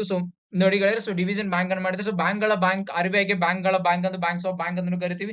RBI ದೇಶದ ಕೇಂದ್ರೀಯ ಬ್ಯಾಂಕ್ ಆಗಿದ್ದು ದೇಶದ ಬೇರೆಲ್ಲ ಬ್ಯಾಂಕ್ಗಳು ಇದರ ಅಧೀನದಲ್ಲಿ ಕಾರ್ಯನಿರ್ವಹಿಸಿ, ಹೀಗಾಗಿ ಇದನ್ನು ಬ್ಯಾಂಕ್ಗಳ ಬ್ಯಾಂಕ್ ಎಂದು ಕರೆಯಲಾಗುತ್ತದೆ. ಭಾರತೀಯ ರಿಸರ್ವ್ ಬ್ಯಾಂಕ್, ವಾಣಿಜ್ಯ ಬ್ಯಾಂಕ್ಗಳು, ಸಹಕಾರಿ ಬ್ಯಾಂಕ್ಗಳು, ಕ್ಷೇತ್ರವಾರ ಅಭಿವೃದ್ಧಿ ಬ್ಯಾಂಕ್ಗಳು, ಪೇಮೆಂಟ್ಸ್ ಬ್ಯಾಂಕ್, ಸಾರ್ವಜನಿಕ ಕ್ಷೇತ್ರ, ಖಾಸಗಿ ಕ್ಷೇತ್ರ, ಸ್ಟೇಟ್ ಬ್ಯಾಂಕ್ ಆಫ್ ಇಂಡಿಯಾ, ರಾಷ್ಟ್ರೀಕೃತ ಬ್ಯಾಂಕ್, ಭಾರತೀಯ ವಿದೇಶಿ ದೀರ್ಘಾವಧಿ ಸಾಲ ಬ್ಯಾಂಕ್ಗಳು, ಅಲ್ಪಾವಧಿಯ ಬ್ಯಾಂಕ್ಗಳು, ಇದು ಸರ್ಕಾರಿ ಬ್ಯಾಂಕ್ಗಳಲ್ಲಿ ಬರ್ತದೆ. ಕ್ಷೇತ್ರವಾರು ಅಭಿವೃದ್ಧಿ ಬ್ಯಾಂಕ್ಗಳು, ದರ್ ಇಸ್ ಆಮದು ರಫ್ತು ಮಾಡುವುದು, ಕೃಷಿ, ಕೈಗಾರಿಕಾ ಅಭಿವೃದ್ಧಿ ಬ್ಯಾಂಕ್ಗಳು. ಆಮದು ರಫ್ತು ಎಕ್ಸಿಮ್ ಅಂತ ಕರಿತೀವಿ. EXIM that is refinancing company. ಭಾರತೀಯ ಆಮದು ರಫ್ತು ಬ್ಯಾಂಕ್, ನಬಾರ್ಡ್. ಕೈಗಾರಿಕಾ ಅಭಿವೃದ್ಧಿ ಬ್ಯಾಂಕ್ಗಳಲ್ಲಿ IFCI, ICICI bank, IDBI bank, FFC bank, SI, SIDBI and FIDCO bank. Payments bank, that is Airtel payments bank, payment banks of India, ಸುರುಮಣಿ. ಮುಂದಿನ ನೋಡೋಣ ಗೆಳೆಯರೆ. ಗೋಧಿ ಮೇಲಿನ ಈ ಕೆಳಗಿನ ಹೇಳಿಕೆಗಳನ್ನು ಪರಿಗಣಿಸಿ ಮತ್ತು ಸರಿಯಾದ ಆಯ್ಕೆಯನ್ನು ಆರಿಸಿ. ಇದನ್ನು ಗೋಲ್ಡನ್ ಫೈಬರ್ ಎಂದು ಕರೆಯಲಾಗುತ್ತದೆ. ಬೆಳವಣಿಗೆಯ ಋತುವಿನಲ್ಲಿ ಮಧ್ಯಮ ತಾಪಮಾನ ಮತ್ತು ಮಳೆಯ ಅಗತ್ಯವಿರುತ್ತದೆ. ಇದು ಕಪ್ಪು ಮಣ್ಣಿನಲ್ಲಿ ಉತ್ತಮವಾಗಿ ಬೆಳೆಯುತ್ತದೆ. ಭಾರತದಲ್ಲಿ ಇದನ್ನು ಚಳಿಗಾಲದಲ್ಲಿ ಬೆಳೆಯಲಾಗುತ್ತದೆ. ಗೆಳೆಯರೆ, ಮೊದಲನೆಯ option wrong. It's not a golden fibre. We not called it as a golden fibre. ನಾರಿಗೆ, ಜೂಟ್ ಅಂತ ಏನ್ ಕರಿತೀವಿ, ಜೂಟಿಗೆ ನಾವು ಗೋಲ್ಡನ್ ಫೈಬರ್ ಅಂತ ಕರಿತೀವಿ. ಗೋಧಿಗೆ ಗೋಲ್ಡನ್ ಫೈಬರ್ ಅಂತ ಕರೆಯೋದಿಲ್ಲ. ಆದ್ರಿಂದ ಮೊದಲನೇ ಆಯ್ಕೆ ತಪ್ಪು. ಎರಡನೇ ಆಯ್ಕೆ ಬೆಳವಣಿಗೆಯ ಋತುವಿನಲ್ಲಿ ಮಧ್ಯಮ ತಾಪಮಾನ, ಮೀಡಿಯಂ ಟೆಂಪರೇಚರ್ ಅಂಡ್ ಮಳೆ ಅಗತ್ಯ ಇರುತ್ತೆ. Yes, this definitely correct answer. ಇದು ಕಪ್ಪು ಮಣ್ಣಿನಲ್ಲಿ ಉತ್ತಮವಾಗಿ ಬೆಳೆ, ತಪ್ಪು. It's grown in loamy soil. ಭಾರತದಲ್ಲಿ ಇದನ್ನ ಚಳಿಗಾಲದಲ್ಲಿ ಬೆಳೆಯಲಾಗುತ್ತೆ. Yes, it's correct. ಹಾಗಾದ್ರೆ option B and D, that is D option fourth ಏನಿದೆ ದಟ್ ಇಸ್ ಸರಿಯಾದ ಉತ್ತರ. ಬಿ ಅಂಡ್ ಡಿ ಮಾತ್ರ ಸರಿಯಾಗಿದೆ. ಸೊ ನೋಡಿ, ನ್ಯೂಸ್ ಪೇಪರ್ ಆರ್ಟಿಕಲ್ ಬಂದು ಭಾರತ 2024 ಗೋಧಿ ಉತ್ಪಾದನೆ 106 ಮಿಲಿಯನ್ ಟನ್ ಗಳಷ್ಟು ಸರ್ಕಾರದ ಅಂದಾಜಿಗಿಂತ ಕಡಿಮೆ ಆಗಿದೆ. ಸೊ 2024-25 ಮಾರುಕಟ್ಟೆ ಋತುವಿನಲ್ಲಿ ಭಾರತದ ಗೋಧಿ ಉತ್ಪಾದನೆ ಸುಮಾರು 106 ಮಿಲಿಯನ್ ಟನ್ ಗಳನ್ನು ತಲುಪುವ ನಿರೀಕ್ಷೆ ಇದೆ. ಇದು ಹಿಂದಿನ ವರ್ಷಕ್ಕಿಂತ ಹೆಚ್ಚಳ ಸೂಚಿಸಿತು, ಆದರೆ ಸರ್ಕಾರ ಮುನ್ಸೂಚನೆಗಿಂತ ಕಡಿಮೆ. ಈ ವರ್ಷ 105.7 ಮಿಲಿಯನ್ ಟನ್ ಗಳಷ್ಟು ಗೋಧಿ ಉತ್ಪಾದನೆ ಕಂಡು ಬಂದಿದೆ. ಕಳೆದ ವರ್ಷ 102.9 ಮಿಲಿಯನ್ ಟನ್ ಗಳು ಮತ್ತು ಸರ್ಕಾರವು ಅಂದಾಜು ಮಾಡಿದ 12 ಮಿಲಿಯನ್ ಟನ್ ಗಳಿಗಿಂತ ಕಡಿಮೆ ಆಗಿದೆ ಎಂದು Rural Flour Millers Federation of India ನಡೆಸಿದ ಸ್ಟ್ಯಾಂಡಿಂಗ್ ಕ್ರಾಪ್ ಸಮೀಕ್ಷೆಯ ಪ್ರಕಾರ ಮತ್ತು ಅಗ್ರಿ. ಚೀನಾದ ನಂತರ ವಿಶ್ವದ 2ನೇ ಅತಿದೊಡ್ಡ ಗೋಧಿ ಉತ್ಪಾದಕ ಮತ್ತು ಗ್ರಾಹಕ ಭಾರತವು ಹೆಚ್ಚುತ್ತಿರುವ ಆಹಾರ, ಹಣದುಬ್ಬರ ಮತ್ತು ಅಗತ್ಯ ಆಹಾರ ಧಾನ್ಯದ ಕೇಂದ್ರ ಪೂಲ್ಗಳನ್ನು ಸ್ಟಾಕ್ ಮಾಡಿದೆ. ಸೊ ಕೊನೆಯ ಬಾರಿ ಗೋಧಿ ದಾಸ್ತಾನು ಈ ಮಟ್ಟಕ್ಕಿಂತ ಕೆಳಗಿದ್ದು 2008ರಲ್ಲಿ, ಅದು 5.8 ಮಿಲಿಯನ್ ಟನ್ ಗಳಿಗೆ ಕುಸಿದಿತ್ತು. ಸೊ ಅದಕ್ಕಾಗಿ ಸೊ ನೋಡಿ, ಯಾವ್ದು ಹೈಯೆಸ್ಟ್ ಸ್ಟಾಕ್ ಅಲ್ಲಿ ಎಲ್ಲಿ ಗೋಧಿ ಉತ್ಪಾದನೆ ಮಾಡ್ತಾರೆ ನೋಡೋಣ ಬನ್ನಿ. ಸೊ ಗೋಧಿ ಬಗ್ಗೆ ಮಾತನಾಡಬೇಕಾದ್ರೆ ಭಾರತದಲ್ಲಿ ಇದು 2ನೇ ಸೆಕೆಂಡ್ ಮೋಸ್ಟ್ ಇಂಪಾರ್ಟೆಂಟ್ ಉತ್ಪಾದನೆ ಆಗಿದೆ. ಸೊ ಆಫ್ಟರ್ ರೈಸ್ ಇಂದ ಈಗ 2ನೇ ಇಂಪಾರ್ಟೆಂಟ್ ಇದೆ. So this the main food crop in the north and north western part of the country. Wheat is the rabi crop that requires a cool growing season and bright sunshine at the time of ripening. So ಇದು success ನ ಒಂದು green revolution success ಇದು ಒಂದು important ಭಾಗ. Temperature medium temperature ಅಂತ ಹೇಳಿದ್ರೆ that is 10 to 15 degrees Celsius and 20 to 20 degrees Celsius with a bright sunshine. Rainfall around 75 to 100 centimeter. ಯಾವ smell well drained fertile loamy and clay soil, so not a black soil. So top wheat producing states Uttar Pradesh, Punjab, Haryana, Madhya Pradesh, Rajasthan, Bihar, Gujarat. So status of Indian wheat production ನೋಡಬೇಕಾದ್ರೆ India is the world's second biggest wheat production after China, but it accounts for less than 1% of the global wheat trade. So it keeps a lot of to it provide a subsidized food for the world. So its top export markets as Bangladesh, Nepal and Sri Lanka as well as United Arab Emirates. So government initiative, a macro management mode of agriculture, national food security and few government initiatives to support wheat cultivation. These are the cereals of the, that is foxtail millet, finger millet, Bernard millet, brown millet, little, kodo, pearl, frosco. So 2023ರಲ್ಲಿ ಏನಂತ millet year of the India united nation ಘೋಷಣೆ ಮಾಡಿತ್ತು. So millet are grown nutri cereals important ಜಾರ್ 4.8 million hectare area and 4.7 tons production. So ಭಾರತಕ್ಕೆ ನೂತನ ರಾಯಭಾರಿಯಾಗಿ British ಸರ್ಕಾರವು ಯಾರನ್ನ ನೇಮಿಸಿದೆ, ಲಂಡನ್ ಯಾರನ್ನ ನೇಮಿಸಿದೆ ಎಂಬ ಪ್ರಶ್ನೆ ಕೇಳಲಾಗಿದೆ. Lindy Cameron, Eric Garcetti, Shri Thierry Mathou, Denis Alipov. So ಸರಿಯಾದ ಉತ್ತರಗಳಿವೆ. ಭಾರತಕ್ಕೆ ಪ್ರಥಮ ಮಹಿಳಾ ರಾಯಭಾರಿಯಾಗಿ ಆಯ್ಕೆಗೊಂಡವರು ಲಿಂಡಿ ಕ್ಯಾಮ್ರೂನ್ ನೇಮಕಗಳು. ಇವರು ಬ್ರಿಟಿಷ್ ಸರ್ಕಾರದಿಂದ ನೇಮಕಗೊಂಡ ಭಾರತಕ್ಕೆ ನೇಮಕಗೊಂಡ ಮಹಿಳಾ ರಾಯಭಾರಿ, ಪ್ರಥಮ ರಾಯಭಾರಿ ಇವರೇ Lindy Cameron. So Eric Garcetti from United States of America, Shri Thierry Mathou from France and Denis Alifo from Russia. These are the brand ambassador to India. So Lindy Cameron, the former CEO of the United Kingdom National Cyber Security Center, will take over as the country's first ever woman high commissioner to India. So QS world universities rank 2024 ಇತ್ತೀಚಿನ ಆವೃತ್ತಿಯಲ್ಲಿ ಯಾವ ಭಾರತೀಯ ಸಂಸ್ಥೆ that is management institution ವಿಶ್ವದ top 25 ಸಂಸ್ಥೆಯಲ್ಲಿ ಸ್ಥಾನವನ್ನ ಪಡೆದಿದೆ. Indian institute of management Ahmedabad, Indian institute of management Kolkata, IIM Bangalore, IIM Lucknow. So QS ranking IIM Bengaluru ವಿಶ್ವದ ಅಗ್ರ 50 ಸಂಸ್ಥೆಗಳಲ್ಲಿ ಸ್ಥಾನ, ಅಗ್ರ 25 ಸಂಸ್ಥೆಗಳು ಐಐಎಂ ಅಹಮದಾಬಾದ್ಗೆ ಸ್ಥಾನವನ್ನು ನೀಡಲಾಗಿದೆ. ಸೊ ನೋಡಿ, ಇದಾದ ನಂತರ ಟಾಪ್ 25 ಐಐಎಂ ಆದ್ರೆ ಟಾಪ್ 50 ಅಲ್ಲಿ ನಮ್ಮ ಕರ್ನಾಟಕ ರಾಜ್ಯದ ಬೆಂಗಳೂರು ಟಾಪ್ 25 ಇದೆ ಮತ್ತು ಕಲ್ಕತ್ತಾದ ಐಐಎಂ ಕೂಡ ಟಾಪ್ 50 ಅಲ್ಲಿದೆ. ಸೊ ಇದನ್ನ ಉನ್ನತ ಶಿಕ್ಷಣ ವ್ಯವಸ್ಥೆ ವಿಶ್ಲೇಷಣೆ ನಡೆಸಿ ರ್ಯಾಂಕಿಂಗ್ ನೀಡುವ ಲಂಡನ್ ಮೂಲದ ಕ್ವಾಕ್ರೆಲಿ ಸೈಮಂಡ್ ಸಂಸ್ಥೆಯು ಬಿಡುಗಡೆ ಮಾಡುತ್ತದೆ. ಸೊ ನೋಡೋಣ ಗೆಳೆಯರ ಮುಂದೆ. ಸೊ ನಮ್ಮ ಟೆಕ್ನಿಕಲ್ ಫೀಲ್ಡ್ ಅಲ್ಲಿ ನೋಡ್ಬೇಕಂದ್ರೆ ಗ್ಲೋಬಲ್ ರ್ಯಾಂಕಿಂಗ್ ಓವರ್ ಅಲ್ಲಿ Massachusetts institute of technology top the world university ranking for the 12th consecutive 12 ಬಾರಿ. So National University of Singapore become the first Asian university to enter the top 10. So India's university in QS, Indian universities in QS Quackrelli's world ranking, India is the 7th most represented country globally with the 45 university rank. IIT Bombay achieves its highest rank ever, securing the 145th position globally in the QS world university rank. IIT Bombay demonstrates the excellence in employment, reputation and citation for faculty. Notable improvement in citation for faculty rising from 55.1 to 73.1. University of Delhi and Anna University makes their debut in the top 500 universities. So national rank 2024 and 2023. So 149. So 2023 ನಮ್ಮ IIT Bombay ಏನಿತ್ತು 172 ಇತ್ತು. So ಆಗ ಅದು ತನ್ನ rank ಅನ್ನ improve ಮಾಡಿಕೊಂಡು ಈಗ 149 ಬಂದಿದೆ. ಸೊ IIT ದಲ್ಲಿ 174, ಬಟ್ ರ್ಯಾಂಕ್ ಇಂಪ್ರೂವ್ ಮಾಡ್ಕೊಳಕ್ ಸಾಧ್ಯವಾಗಿಲ್ಲ. ಸೊ 197.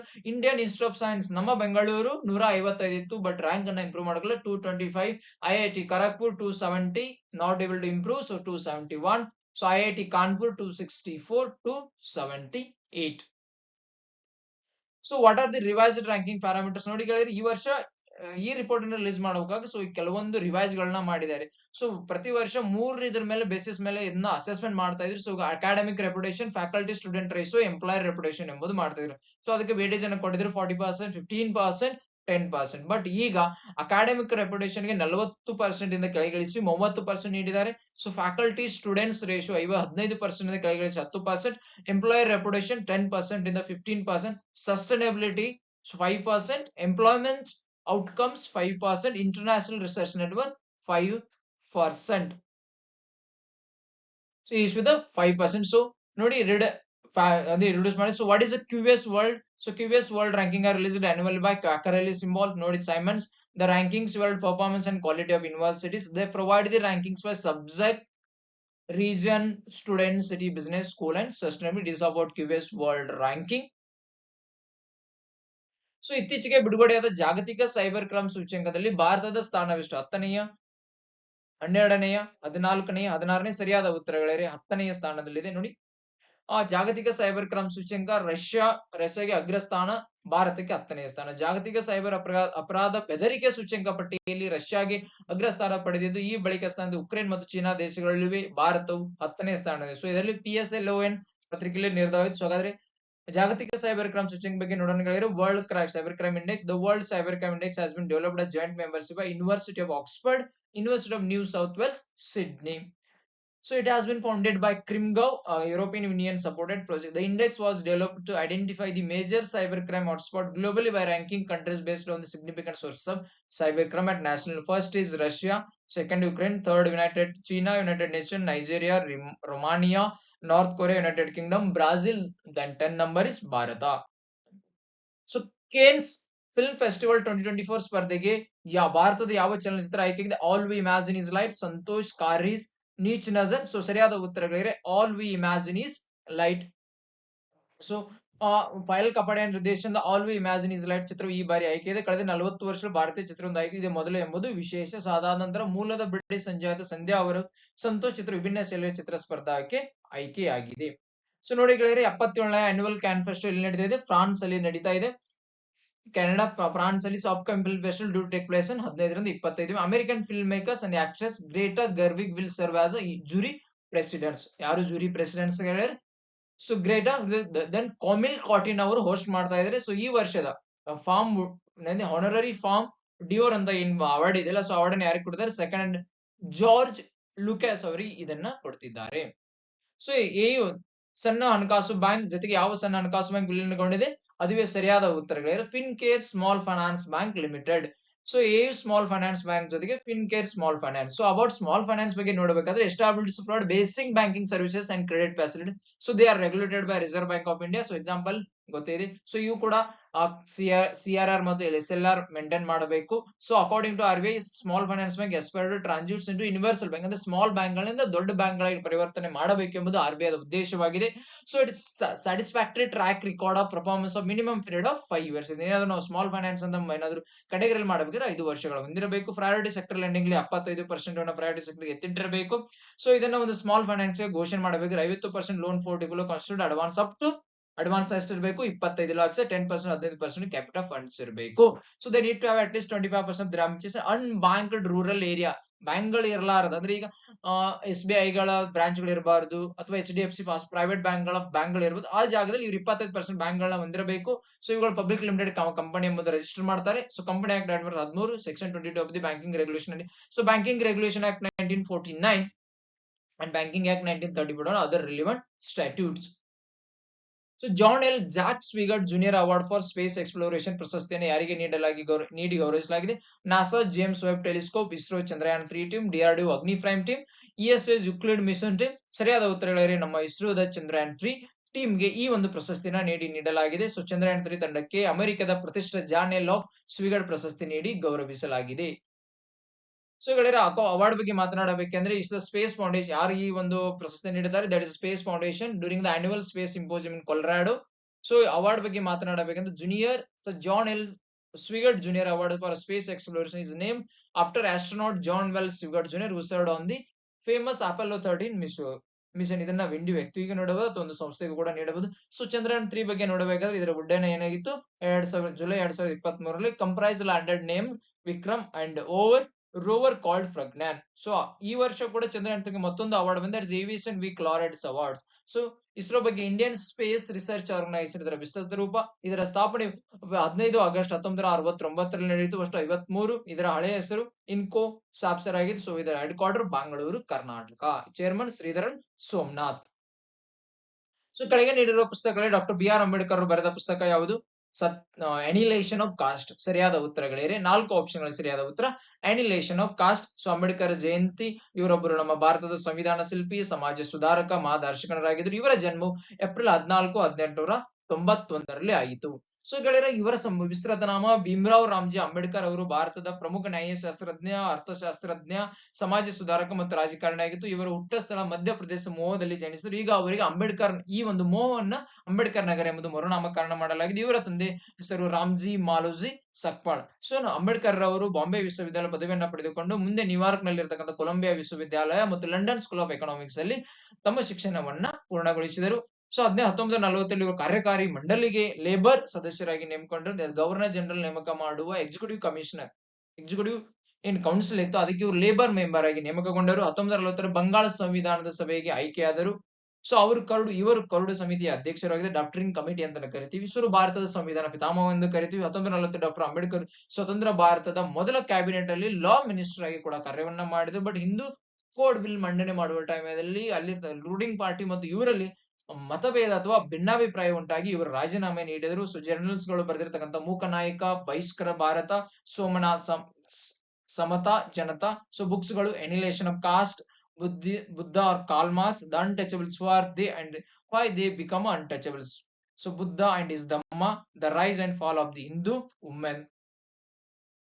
ಸೊ ಇಲ್ಲಿ ಅದ್ರ ಬಗ್ಗೆ ಇಂಪಾರ್ಟೆನ್ಸ್ ಅವರಿಗೆ doctor Baba Saheb Ambedkar symbol of knowledge ಅಂತಾನೂ ಕೂಡ ಕರೀತಾರೆ. ಇವರಿಗೆ ಭಾರತ ರತ್ನ, ವಿಶ್ವದ ಶ್ರೇಷ್ಠ ವ್ಯಕ್ತಿ, ಕೊಲಂಬಿಯಾ ವಿಶ್ವವಿದ್ಯಾಲಯ ನೀಡಿರ್ತಕ್ಕಂಥದ್ದು. ಸೊ ಯೂನಿವರ್ಸ್ ಮೇಕರ್ ಆಕ್ಸ್ಫರ್ಡ್ ವಿಶ್ವವಿದ್ಯಾಲಯ ಕರೆದಿದೆ. ಸೊ ಈ ತರ ಬರೋದು. ಸೊ ಯಾವ ವಿಶ್ವವಿದ್ಯಾಲಯ ಇವರಿಗೆ ವಿಶ್ವದ ಶ್ರೇಷ್ಠ ವ್ಯಕ್ತಿ ಎಂಬುದು ಕರೆದಿದೆ ಬರಬಹುದು. ವಿಶ್ವದ ಯೂನಿವರ್ಸಲ್ ಮೇಕರ್ ಯಾವ ವಿಶ್ವವಿದ್ಯಾಲಯ? ಆಕ್ಸ್ಫರ್ಡ್ ವಿಶ್ವವಿದ್ಯಾಲಯ. The greatest Indian. ಸೊ ದೆಹಲಿಯಲ್ಲಿ ಸೊ ಈಗ ಬ್ರಿಟಿಷ್ ಸರ್ಕಾರ ಈ ಚಲಿಸುವ ಗ್ರಂಥಾಲಯವೆಂದು ಕರೆದಿದೆ. ನೋಡಿ, ಬ್ರಿಟಿಷ್ ಇವರನ್ನ ಚಲಿಸುವ ಗ್ರಂಥಾಲಯ, ಕೊಲಂಬಿಯಾ ವಿಶ್ವವಿದ್ಯಾಲಯ ವಿಶ್ವದ ಶ್ರೇಷ್ಠ ವ್ಯಕ್ತಿ, ಆಕ್ಸ್ಫರ್ಡ್ ವಿಶ್ವವಿದ್ಯಾಲಯ ಯೂನಿವರ್ಸಲ್ ಮೇಕರ್, ಜಗತ್ತು ಇವರನ್ನ ಸಿಂಬಲ್ ಆಫ್ ನಾಲೆಜ್ ಅಂತಾನೂ ಕರೆದಿದೆ. ಸೊ ಇವರು ಪುಣೆ ಕೌನ್ಸಿಲ್ ಚಳವಳಿ, ಮೌಂಟೇನ್ ಮೂವ್ಮೆಂಟ್, ನಾಗ್ಪುರ್ ಚಳವಳಿ, ಬಹಿಷ್ಕೃತ ಹಿತಕರ್ಣಿ ಸಭಾ, ಸ್ವತಂತ್ರ ಮಜ್ದೂರ್ ಪಾರ್ಟಿ ಇವುಗಳು ಮಾಡಿದ್ರು. ರಾಜಕೀಯ ಸಂಘಟನೆಗಳು ಸ್ವತಂತ್ರ ಮಜ್ದೂರ್ ಪಾರ್ಟಿ, ಪರಿಶಿಷ್ಟ ಜಾತಿ ಒಕ್ಕೂಟ, ರಿಪಬ್ಲಿಕನ್ ಪಾರ್ಟಿ ಆಫ್ ಇಂಡಿಯಾ ಗಳನ್ನ ಸ್ಥಾಪನೆ ಮಾಡಿದ್ರು. ಶೈಕ್ಷಣಿಕ ಸಂಸ್ಥೆಗಳು different class education society, people's education society, Siddharth college Mumbai, Milinda college Aurangabad. So ಪುಸ್ತಕಗಳು ನೋಡಿ, ಜನತಾ, ಪ್ರಬುದ್ಧ ಭಾರತ, ಇವರು ಲೈಬ್ರರಿ ಕೂಡ ಹೊಂದಿರು, ಅದ್ರಲ್ಲಿ ಆ ಪುಸ್ತಕಗಳಿದಾವೆ. ಸೊ ಏಷ್ಯನ್ ಡೆವಲಪ್ಮೆಂಟ್ ಬ್ಯಾಂಕ್ ಗೆ ಸಂಬಂಧಿಸಿದ ಈ ಕೆಳಗಿನ ಹೇಳಿಕೆಯನ್ನ ಪರಿಗಣಿಸಿರಿ. ಸೊ ಎಡಿಬಿ 68 ಸದಸ್ಯ ರಾಷ್ಟ್ರಗಳನ್ನು ಹೊಂದಿದೆ. ಎಡಿಬಿಯು ಪ್ರಧಾನ ಕಚೇರಿ ಟೋಕಿಯೋದಲ್ಲಿದೆ. ಬ್ಯಾಂಕ್ ನ ಅತಿದೊಡ್ಡ ಷೇರುದಾರರಲ್ಲಿ ಜಪಾನ್ ಒಂದಾಗಿದೆ. ಎಡಿಬಿಯು ಏಷ್ಯಾದ ಹೊರಗಿನ ಯಾವುದೇ ಸದಸ್ಯರನ್ನು ಹೊಂದಿಲ್ಲ. ಮೇಲೆ ನೀಡಿರುವ ಹೇಳಿಕೆಗಳಲ್ಲಿ ಯಾವುದು ಸರಿಯಾಗಿದೆ?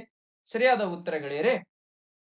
ಎಡಿಬಿಯು 68 ಸದಸ್ಯ ರಾಷ್ಟ್ರಗಳನ್ನು ಹೊಂದಿದೆ. ಈ ಆಪ್ಷನ್ ಕರೆಕ್ಟ್. ಎಡಿಬಿಯ ಪ್ರಧಾನ ಕಚೇರಿ ಟೋಕಿಯೋದಲ್ಲಿಲ್ಲ, ಇದು ಫಿಲಿಪೈನ್ಸ್ ಅಲ್ಲಿದೆ. ಸೊ ಬ್ಯಾಂಕ್ ನ ಅತಿದೊಡ್ಡ ಷೇರುದಾರರಲ್ಲಿ ಜಪಾನ್ ಒಂದಾಗಿದೆ. ಎಸ್, ಸರಿಯಾದ ಉತ್ತರ. ಎಡಿಬಿಯು ಏಷ್ಯಾದ ಹೊರಗಿನ ಯಾವುದೇ ಸದಸ್ಯರಿಂದ ಇದು ತಪ್ಪು ಉತ್ತರ.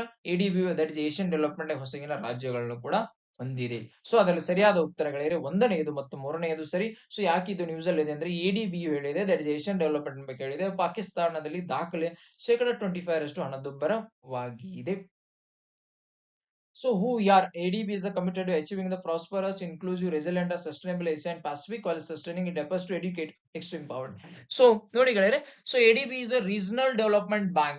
Asian Development Bank ಇದು regional development bank ಇದೆ, established in 1966 with the objective of the promoting social and economic ಇದು ಒಟ್ಟು 68 ಮೆಂಬರ್ಗಳನ್ನು ಹೊಂದಿದೆ. 49 ಫ್ರಮ್ ಏಷ್ಯಾದಲ್ಲಿ ಅಂಡ್ 69 ಔಟ್ಸೈಡ್ ಏಷ್ಯಾ. ಭಾರತವು ಕೂಡ ಒಂದು ಫೌಂಡಿಂಗ್ ಮೆಂಬರ್ ಆಗಿದೆ. So ADB assists the member and partners by providing loans, technical assistance, grants and equity investments to promote social and economic development. So as of 31st December 2022, ADB's 5 largest shareholders are ಯಾರು? Japan, United States of America, China ಮತ್ತು Australia. So ಇದು ಎಲ್ಲಿದೆ? ಇದರ ಮುಖ್ಯ ಕಚೇರಿ head quarters of Philippines. So 2023 digital ವಿತರಣೆ ಸೇವೆಯಲ್ಲಿ ವಿಶ್ವದ 4ನೇ ಅತಿ ದೊಡ್ಡ ರಫ್ತುದಾರ ರಾಷ್ಟ್ರ ಯಾವುದು? Japan, China, Bharat, USA. ಗೆಳೆಯರೆ, ನಮ್ಮ ಹೆಮ್ಮೆಯ, ನಮ್ಮ ಪ್ರೀತಿಯ, ನಮ್ಮ ಭಾರತ 2023 ಡಿಜಿಟಲ್ 4ನೇ ಅತಿ ದೊಡ್ಡ ರಫ್ತುದಾರ ರಾಷ್ಟ್ರವಾಗಿದೆ. ಇದು ಯಾರನ್ನ ಹಿಂದಿಕ್ಕಿದೆ? ನಮ್ಮ ಬಾರ್ಡರ್ ಕಂಟ್ರಿ ಚೀನಾ ಮತ್ತು ದೂರದಲ್ಲಿರ್ತಕ್ಕಂಥ ಜಪಾನ್, ಸೊ ಜರ್ಮನಿಯನ್ನ ಹಿಂದಿಕ್ಕಿ ಭಾರತವು 4ನೇ ಸ್ಥಾನದಲ್ಲಿ ಬಂದಿದೆ. ಸೊ ಡಿಜಿಟಲ್ ಸೇವೆಗಳ ರಫ್ತಿನಲ್ಲಿ ಭಾರತದ ಮುನ್ನಡೆ. ಸೊ WTO ಯಾರು ಹೇಳಿದ್ರೆ, ಸೊ ಇತ್ತೀಚೆಗೆ ಅಷ್ಟೇ ವರ್ಲ್ಡ್ ಟ್ರೇಡ್ ಆರ್ಗನೈಸೇಷನ್ ಅಂದ್ರೆ ವಿಶ್ವ ವ್ಯಾಪಾರ ಸಂಘಟನೆಯು ಬಿಡುಗಡೆ ಮಾಡಿರ್ತಕ್ಕಂಥ ವರದಿಯಲ್ಲಿ ಈ ಒಂದು ಮಾಹಿತಿ ಬಂದಿದೆ. ಸೊ ನೋಡೋಣ ಗೆಳೆಯರಿ, ಸೊ ಯಾವ ಸಂಸ್ಥೆ ವರ್ಲ್ಡ್ ಟ್ರೇಡ್ ಆರ್ಗನೈಸೇಷನ್ ಬಿಡುಗಡೆ ಮಾಡಿರ್ತಕ್ಕಂಥ report global trade outlook and statics ಅನ್ನ ರಿಲೀಸ್ ಮಾಡಿದೆ.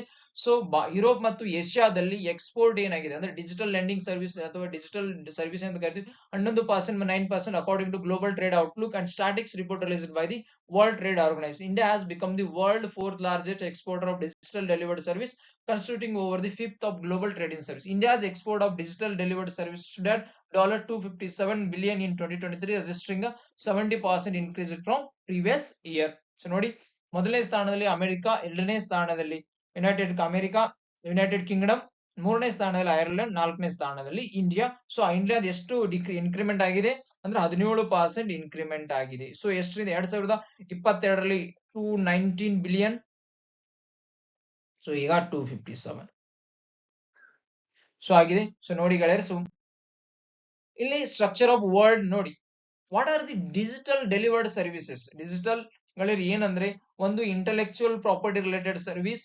Telecommunication services, computer services, information services, audio, visuals and other personal, cultural and recreational services, insurance services, financial services. Top computer services, second is become financial services, third is intellectual property. ಹಾಗಾದ್ರೆ world trade organisation ಬಗ್ಗೆ ಮಾತನಾಡಬೇಕಾದ್ರೆ ಇದು international organisation setup 1995 replacing GATT, that is general agreement on trade and tariffs under the Marquis Agreement. Is the only global international organization dealing with the international trade between nations. So ಮುಖ್ಯ ಕಚೇರಿ Geneva ಮತ್ತು Switzerland ದಲ್ಲಿ ಇದೆ. So world trade organisation 164 members and India is a founding members of World Trade Organization. Currently the head of the World Trade is Dr.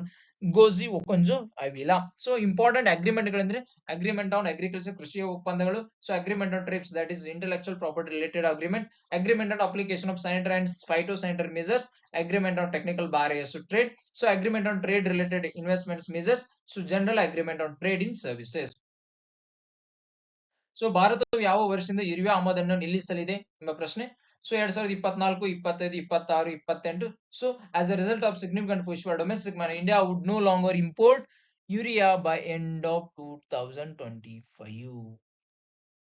2025 according to chemicals and fertiliser ministry Mansukh ಒಪ್ಪಿಗೆಯನ್ನ ನೀಡಿದ್ದಾರೆ. So 2024-25ನೇ ಆರ್ಥಿಕ ವರ್ಷದಲ್ಲಿ RBI ನ ಹಣಕಾಸು ನೀತಿಯ ಸಮಿತಿಯ ಪ್ರಥಮ ಸಭೆಯಲ್ಲಿ ರೆಪೋ ದರನ್ನು ಎಷ್ಟು ಉಳಿಸಿಕೊಳ್ಳಲು ಒಪ್ಪಿಗೆ ನೀಡಿದ್ದಾರೆ? 6%, 6.5%, 7%, 8%, that is 6.5%. ಸೊ RBI ಬಗ್ಗೆ ಮಾತನಾಡಬೇಕಂದ್ರೆ ಹಣಕಾಸು, that is monetary policy committee ಬಗ್ಗೆ ಮಾತನಾಡಬೇಕಂದ್ರೆ under the section 45ZB amended RBI act 1944 ತಿದ್ದುಪಡಿ ಮೂಲಕ ಹಣಕಾಸು ನೀತಿಯ ಸಮಿತಿಯನ್ನ ಸ್ಥಾಪನೆ ಮಾಡಲಾಯಿತು. So it shall be determine the rate required, policy rate required to achieve the inflation target, that is 4 - 2%. So the decision of the monetary policy committee shall be binding on the bank. So section 45ZB says the monetary policy shall consist of 6 members. RBI governor as its ex officio chairman, deputy governor is in charge of monetary policy, then the officer of the bank to be nominated by the central board, 3% to be appointed by the central government. This category is appointed must be from persons of ability, integrity and standing, having knowledge and experience in the economic field. So monetary policy ಬಗ್ಗೆ ಮಾತನಾಡಬೇಕೆಂದರೆ monetary policy refers to the policy of the central bank. ಇದು ಒಂದು central bank ಒಂದು ಮುಖ್ಯ ನೀತಿಯ ಆಧಾರವಾಗಿದೆ. So ಇದನ್ನ maintain price stability while keeping in the mind objective ಅಂದ್ರೆ ಬೆಳವಣಿಗೆ ಒಂದು ನೆನಪಿನಲ್ಲಿ ಇಟ್ಕೊಂಡು ಇದನ್ನ ಮಾಡ್ತಾರೆ. So price stability necessary preceding. So inflation target is 4% and 2%. Repo rate and reverse rate. So ಗೆಳೆಯ ರಿಪೋ ರೇಟ್ ಅಂದ್ರೆ ಏನು? Reserve bank provides the overnight liquidity ಅಂತ ದುಡ್ಡನ್ನು. RBI ಏನ್ ಮಾಡುತ್ತೆ? ಬ್ಯಾಂಕ್ ಗಳಿಗೆ ದುಡ್ಡನ್ನ ನೀಡುತ್ತದೆ ಕೋಲಾಟರ್ ಇಟ್ಕೊಂಡು. Against the collateral of government and approved the security under the LAF. So reverse repo ಏನಂದ್ರೆ RBI ಏನ್ ಮಾಡುತ್ತೆ? ಬ್ಯಾಂಕ್ ಗಳ ದುಡ್ಡನ್ನು ವಾಪಸ್ ಪಡ್ಕೊಳ್ಳುತ್ತೆ. So that is a repo rate. Reverse repo rate, overnight basis, bank from against the government collateral of eligible government securities. So next ಗಳಿದ್ರೆ Lancet ವರದಿಯ ಪ್ರಕಾರ 1990 ರಿಂದ 2020 ನಡುವೆ ಜಾಗತಿಕ ಜೀವಿತಾವಧಿ ಎಷ್ಟು ಆಗಿದೆ? 6.2, 6.4, 6.6, 6.8. ಸರಿಯಾದ ಉತ್ತರಗಳಿದ್ರೆ 6.2 ಇಯರ್ಸ್ ಬಿಟ್ವೀನ್ 1990 to 2.1. ಹಾಗಾದ್ರೆ ಭಾರತದ ಲೈಫ್ ಎಕ್ಸ್ಪೆಕ್ಟೆನ್ಸಿ ಎಷ್ಟು? 8 ಇಯರ್ಸ್. 8 ಇಯರ್ಸ್, 8 ವರ್ಷ. ಸೊ ಇತ್ತೀಚೆಗಷ್ಟೇ ಗವರ್ಮೆಂಟ್ ಟು ಗವರ್ಮೆಂಟ್ ಅಗ್ರಿಮೆಂಟ್ ಸುದ್ದಿಯಲ್ಲಿ ಇತ್ತು. ಹಾಗಾದ್ರೆ ಯಾವ ದೇಶಕ್ಕೆ ಸಂಬಂಧಿಸಿದೆ? Israel. First batch workers from India under G2 agreement arrives in Israel. So ಭಾರತೀಯ ಕೋಸ್ಟ್ ಗಾರ್ಡ್ ಅಕ್ವಾಟಿಕ್ ಸೆಂಟರ್ ಎಲ್ಲಿ ಉದ್ಘಾಟಿಸಲಾಗಿತ್ತು? ಅದುವೇ ಸರಿಯಾದ ಉತ್ತರಗಳಿದ್ರೆ ನಮ್ಮ ಭಾರತೀಯ coast guard director general Rakesh Pal. Director general ಯಾರು? ರಾಕೇಶ್ ಪಾಲ್ ಅವರು 6 ಏಪ್ರಿಲ್ 2020 ತಮಿಳುನಾಡಿನ ರಾಮೇಶ್ವರಂ ಬಳಿಯ ICG Indian coast guard service ಮಂಟಪದಲ್ಲಿ ಭಾರತೀಯ ಕೋಸ್ಟ್ ಗಾರ್ಡ್ ಅಕ್ವಾಟಿಕ್ ಸೆಂಟರ್ ಅನ್ನು ಉದ್ಘಾಟಿಸಿದರು. ಹಾಗಾದ್ರೆ ICG ನೋಡೋಣ. ಇಂಡಿಯನ್ ಕೋಸ್ಟ್ ಗಾರ್ಡ್ ಬಗ್ಗೆ ಫೆಬ್ರವರಿ 1, 1997 ಕೋಸ್ಟ್ ಗಾರ್ಡ್ ಆಕ್ಟ್ 1970 ಇದು ರಕ್ಷಣಾ ಸಚಿವಾಲಯ ಅಡಿಯಲ್ಲಿ ಕಾರ್ಯನಿರ್ವಹಿಸುತ್ತದೆ. ಮೊದಲ director general wise admiral VB Kamath, ಪ್ರಸ್ತುತ ರಾಕೇಶ್ ಪಾಲ್. ಸೊ ನಮ್ಮ ಇಂಡಿಯನ್ ಕೋಸ್ಟ್ ಗಾರ್ಡ್ ಧ್ಯೇಯ ವಾಕ್ಯ ಏನುಗಳು? ವಯಂ ರಕ್ಷಂ. ಸೊ ಪ್ರಧಾನ ಕಚೇರಿ ನವದೆಹಲಿ. ಸಂಸ್ಥಾಪನಾ ದಿನ ಫೆಬ್ರವರಿ 1. ಅಮಿತ್ ಶೇಖರ್ ಮಿಶಲ್ ನೇತೃತ್ವದಲ್ಲಿ ಮೊದಲ ಸಂಸತ್ ಚುನಾವಣೆ ನಡೆಸಿದ ದೇಶ ಯಾವುದು? Qatar, Kuwait, Saudi Arabia, Oman. ಸರಿಯಾದ ಉತ್ತರಗಳಿದ್ರೆ Kuwait. Kuwait hold first parliamentary election under the new emir. So new emir ಯಾರು ಗೆಳೆಯರೆ? Amir Sheikh Mishal. The new emir strongly criticise the national assembly and government in his first speech before parliament after taking office in December, saying they were harming the interest of the country and its people. ಹೇಳ್ತಾ ಅವರು in first parliament election ಅನ್ನ conduct ಮಾಡಿದ್ದಾರೆ. So F1 Japanese grand prix 2024 ಗೆದ್ದವರು ಯಾರು? Max Verstappen. So formula 1 Max Verstappen is Japanese grand prix. Next, ಮಹಾರಾಷ್ಟ್ರದಲ್ಲಿ ಯಾವ ಪಟ್ಟಣದಲ್ಲಿ ತಯಾರಿಸುವ ಸಿತಾರ್ ಮತ್ತು ತಾನ್ಪುರ್ GI ಟ್ಯಾಗ್ಗಳನ್ನು ಪಡೆದಿವೆ? Miraj, Sangli, Kolhapur, Ratnagiri.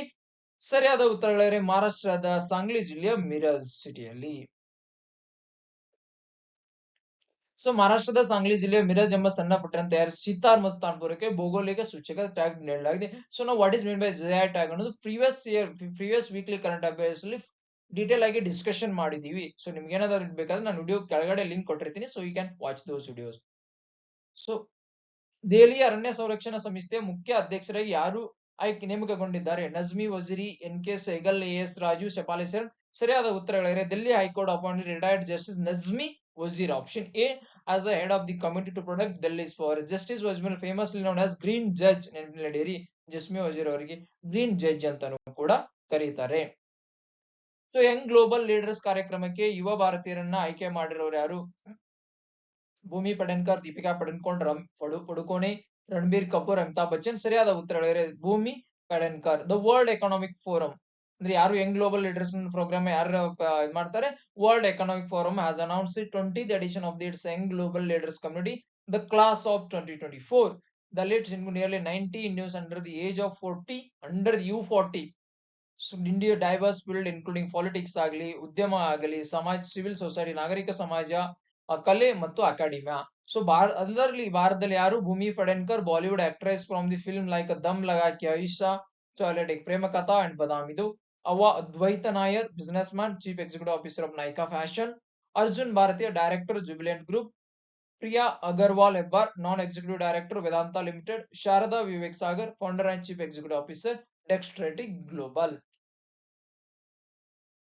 So young global leaders ಬಗ್ಗೆ ಮಾತನಾಡಬೇಕಂದ್ರೆ ಸೊ ಇದನ್ನ 2005ರಲ್ಲಿ ಸ್ಥಾಪನೆ ಮಾಡಿದ್ರು. ಇದೇನ್ ಮಾಡಿದ್ವಿ ನೋಡಿದ್ವಿ, generation of young generation of leaders who can contribute and addressing the world most pressing challenges. So world economic forum ಬಗ್ಗೆ, the world economic forum is an international non profit organisation headquartered in Cologny, Switzerland. It was established in 1970 by Klaus Schwab with a global of promoting public-private cooperation in the. So WWF World Economic Forum, it's a annual meeting in Davos, Switzerland, as well as its research and reports such as Global Gender Gap Report, Global Competitiveness Report, and Energy Transition Index. So the idea of democracy ಪುಸ್ತಕವನ್ನ ಬರೆದವರು Sam Pitroda. So April 2024 Suvidha portal ಅನ್ನ ಬಿಡುಗಡೆಗೊಳಿಸಿದವರು election commission of India. So election commission of India ಬಗ್ಗೆ ಮಾತನಾಡಬೇಕಂದ್ರೆ election commission of ಇಂಡಿಯಾವು 2025 ಜನವರಿ 1951ರಲ್ಲಿ ಸ್ಥಾಪನೆ. ಮುಖ್ಯ ಕಚೇರಿ ನವದೆಹಲಿ. ಯಾವ ಎಲೆಕ್ಷನ್ ಗಳನ್ನ ನಡೆಸಿಕೊಡುತ್ತದೆ ಅಂದ್ರೆ ಲೋಕಸಭಾ ಎಲೆಕ್ಷನ್ಗಳು, ರಾಜ್ಯಸಭಾ ಎಲೆಕ್ಷನ್, ರಾಜ್ಯದಲ್ಲಿ ಇರ್ತಕ್ಕಂಥ ಲೆಜಿಸ್ಲೇಟಿವ್ ಅಸೆಂಬ್ಲಿ ಎಲೆಕ್ಷನ್ಗಳು, ಪ್ರೆಸಿಡೆಂಟ್ಸ್ ಮತ್ತು ವೈಸ್ ಪ್ರೆಸಿಡೆಂಟ್ ಎಲೆಕ್ಷನ್ ಗಳನ್ನ ನಡೆಸಿಕೊಂಡಿದೆ. ಹಾಗಾದ್ರೆ ಇದು ರಾಜ್ಯ ಮತ್ತು ರಾಜ್ಯಗಳಲ್ಲಿ ನಡೆತಕ್ಕಂಥ ಚುನಾವಣೆಗಳನ್ನ ಎಲೆಕ್ಷನ್ ಕಮಿಷನ್ ನಡೆಸಿಕೊಂಡಲ್ಲ. ಸೊ ಇದಕ್ಕಾದಂತ state election commission. Disabled Sheetal Devi, national icon Rajkummar Rao, S Tendulkar and Ayushmann Khurrana. So article 320 ಚುನಾವಣಾ ಆಯೋಗದಲ್ಲಿ ಉಸ್ತುವಾರಿ ನಿರ್ದೇಶನ ಚುನಾವಣೆ ನಂಬರ್. ಆರ್ಟಿಕಲ್ 325 ಯಾವುದೇ ಧರ್ಮ, ಜನಾಂಗ, ಜಾತಿ ವ್ಯಕ್ತಿ ಮೇಲೆ ಅನರ್ಹರಾಗಬಾರದು. ಆರ್ಟಿಕಲ್ 3 ವೈಯಕ್ತಿಕ ಮತದಾನ ಆದ್ಮೇಲೆ ದಟ್ ಇಸ್ ಯೂನಿವರ್ಸಲ್ ಫ್ರಾಂಚೈಸ್ ಅಂತ ಕರಿತೀವಿ. ಸೊ ಆರ್ಟಿಕಲ್ 320 ಅಂತ ಶಾಸಕಾಂಗಕ್ಕೆ ಚುನಾವಣೆ ಸಂಬಂಧಿಸಿದ ನಿಬಂಧನೆಗಳು ಮಾಡಲು ರಾಜ್ಯದ ಶಾಸಕಾಂಗದ ಅಧಿಕಾರ. ಆರ್ಟಿಕಲ್ 320 ಚುನಾವಣಾ ವಿಷಯಗಳಲ್ಲಿ ನ್ಯಾಯಾಲಯಕ್ಕೆ ಹಸ್ತಕ್ಷೇಪ ಮಾಡಲು ಇದನ್ನೆಲ್ಲ.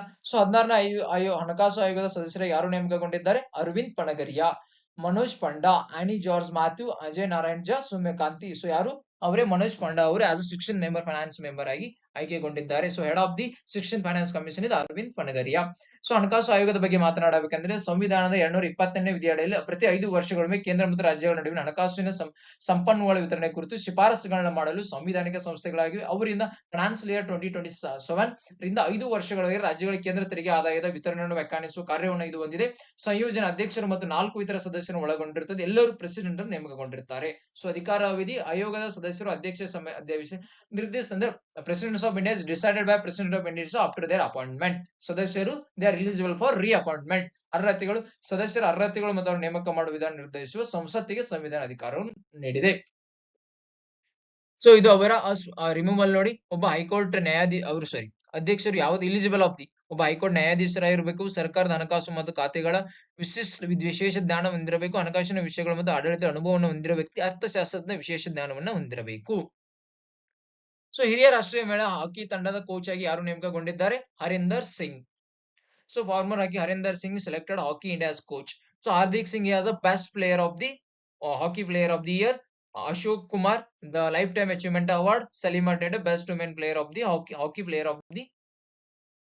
ಸೊ ಹರೀಂದರ್ ಸಿಂಗ್ ಇವರು ಏನದು ಫ್ರೆಂಚ್ ಕ್ಲಬ್ ತಮ್ಮ ಕರಿಯರ್ ಅನ್ನ ಫ್ರೆಂಚ್ ಕ್ಲಬ್ ನ ಇದ್ ಮಾಡಿದ್ರು. ಆಮೇಲೆ ಪುರುಷ ಜೂನಿಯರ್ ತಂಡದ ಮುಖ್ಯ ತರಬೇತುದಾರ ನೇಮಕಗೊಂಡು ಅಲ್ಲಿ 2016 ಲಕ್ನೋದಲ್ಲಿ ನಡೆದ ಪುರುಷರ ಜೂನಿಯರ್ ಕಪ್ ಅನ್ನು ಗೆದ್ದುಕೊಟ್ರು. 2017 ರಾಷ್ಟ್ರೀಯ ಮಹಿಳಾ ತಂಡದ ಮುಖ್ಯ ತರಬೇತುದಾರರಾದಾಗ 2017 ಏಷ್ಯಾ ಕಪ್ ನಲ್ಲಿ ಚಿನ್ನದ ಪದಕವನ್ನು ನಡೆದರು. ಅದು ನಡೆದಿರತಕ್ಕಂಥ ಜಪಾನಿನ ಗಿಫುನಲ್ಲಿ. 2018 ಹಿರಿಯ ಪುರುಷರ ಹಾಕಿ ತಂಡದ ಮುಖ್ಯ ತರಬೇತುದಾರ ಎಂದು ಕೋಚ್ ಆಗಿ ನೇಮಕಗೊಂಡರು. ಅವರು 2018 ಭುವನೇಶ್ವರ್ನಲ್ಲಿ ನಡೆದ ಪುರುಷರ ವಿಶ್ವಕಪ್ 5ನೇ ಸ್ಥಾನವನ್ನು ಗಳಿಸಿದ್ದು. ಬ್ರೆಡಾ ನೆದರ್ನಲ್ಲಿ ಭಾರತೀಯ ಪುರುಷರ ತಂಡ 2018 ಚಾಂಪಿಯನ್ಸ್ ಟ್ರೋಫಿ ಬೆಳ್ಳಿ ಪದಕವನ್ನು ಗೆದ್ದುಕೊಂಡಿದ್ದು. 2018 ಜಕಾರ್ತಾ ಏಷ್ಯಾನಲ್ಲಿ ಕಂಚಿನ ಪದಕವನ್ನು ಗೆದ್ದುಕೊಂಡು. ಸೊ 2018 ಮಾಡಿದ ಕಳಪೆ ಪ್ರದರ್ಶನವನ್ನು ತೆಗೆದುಹಾಕಲಾಗಿತ್ತು. ಸೊ 2020 ಯುನೈಟೆಡ್ ಸ್ಟೇಟ್ಸ್ ನ ಪುರುಷರ ಹಾಕಿ ತಂಡದ ಮುಖ್ಯ ತರಬೇತುದಾರ ನೇಮಕಗೊಂಡಿದ್ದರು. ಪ್ರೆಸೆಂಟ್ಲಿ ಪುರುಷರ ಹಾಕಿ ತಂಡದ ಕೋಚ್ ಯಾರಿರ್ತಕ್ಕಂಥದ್ದು? ಕ್ರೆಗನ್ ಫುಲ್ಟನ್. ಹಾಕಿ ಇಂಡಿಯಾದ ಅಧ್ಯಕ್ಷ ದಿಲೀಪ್ ಟರ್ಕಿ.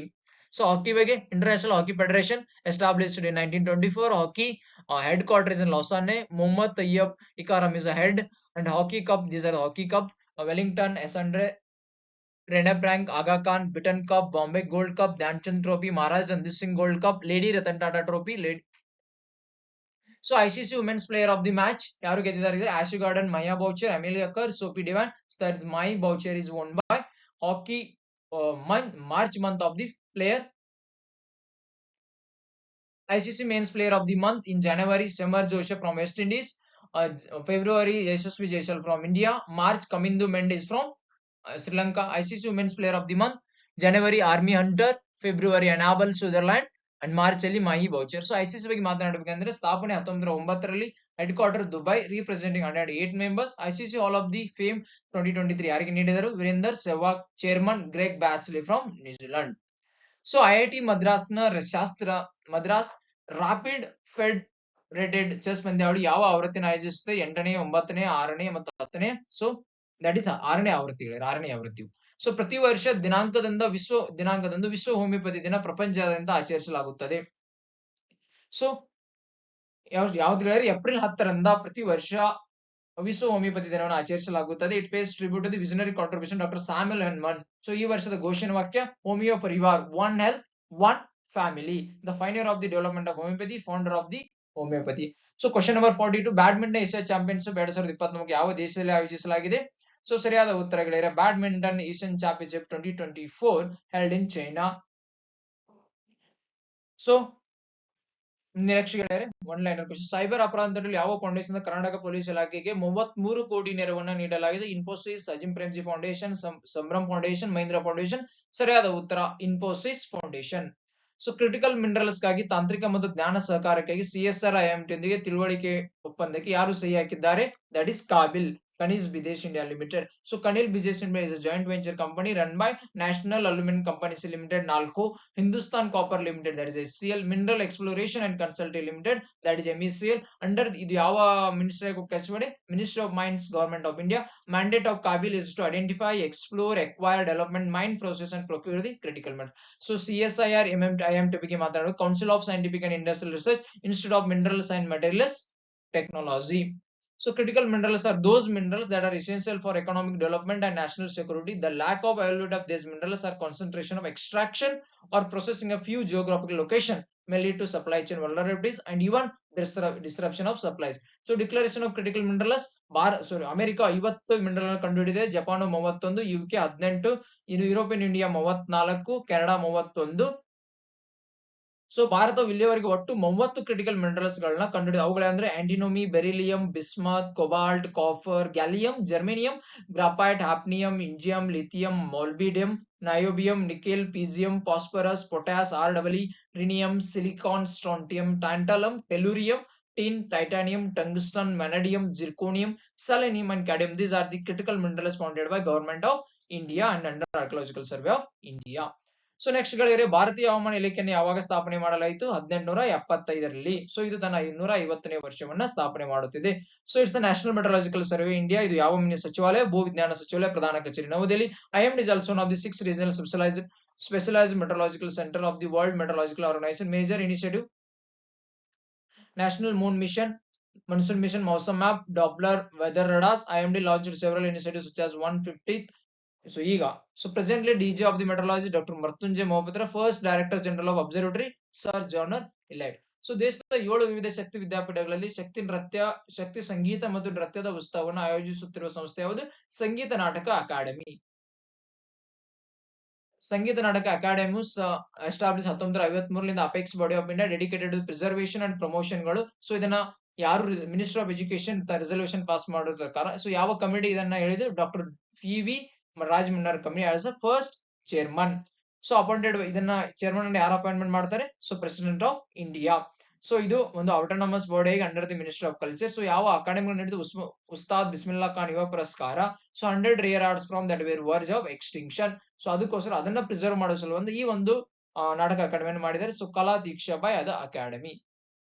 ಸೊ ಹೆಣ್ಣು ಸಬಲೀಕರಣ ಮಿಷನ್ ಹೊಸ ಆವೃತ್ತಿಯನ್ನು ಯಾರು ಪ್ರಾರಂಭಿಸಿದ್ದಾರೆ? Who launch new edition of girl empowerment mission? That is NTPC, National Thermal Power Corporation.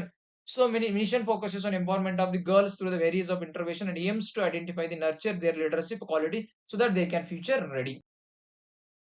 Monte Carlo Masters ಯಾವ ಕ್ರೀಡೆಗೆ ಸಂಬಂಧಿಸಿದೆ? ಸೊ ಗೆಳೆಯರೆ, that is tennis. The historic moment of Indian tennis, Sumit Nagal become the first Indian player to win an ATP Masters 1000 match on a clay courts, marking a significant milestone in his career. Nagal's remarkable feat at the Rolex Monte Carlo Masters cements his status as India's top tennis player. So Monte Carlo ಬಗ್ಗೆ ಮಾತನಾಡಬೇಕಂದ್ರೆ founded in 1896, 120 years. Though this edition running edition is 118. So location is Nocarina, Cap Martin, France. Venue Monte Carlo Country Club. So category Masters 100. So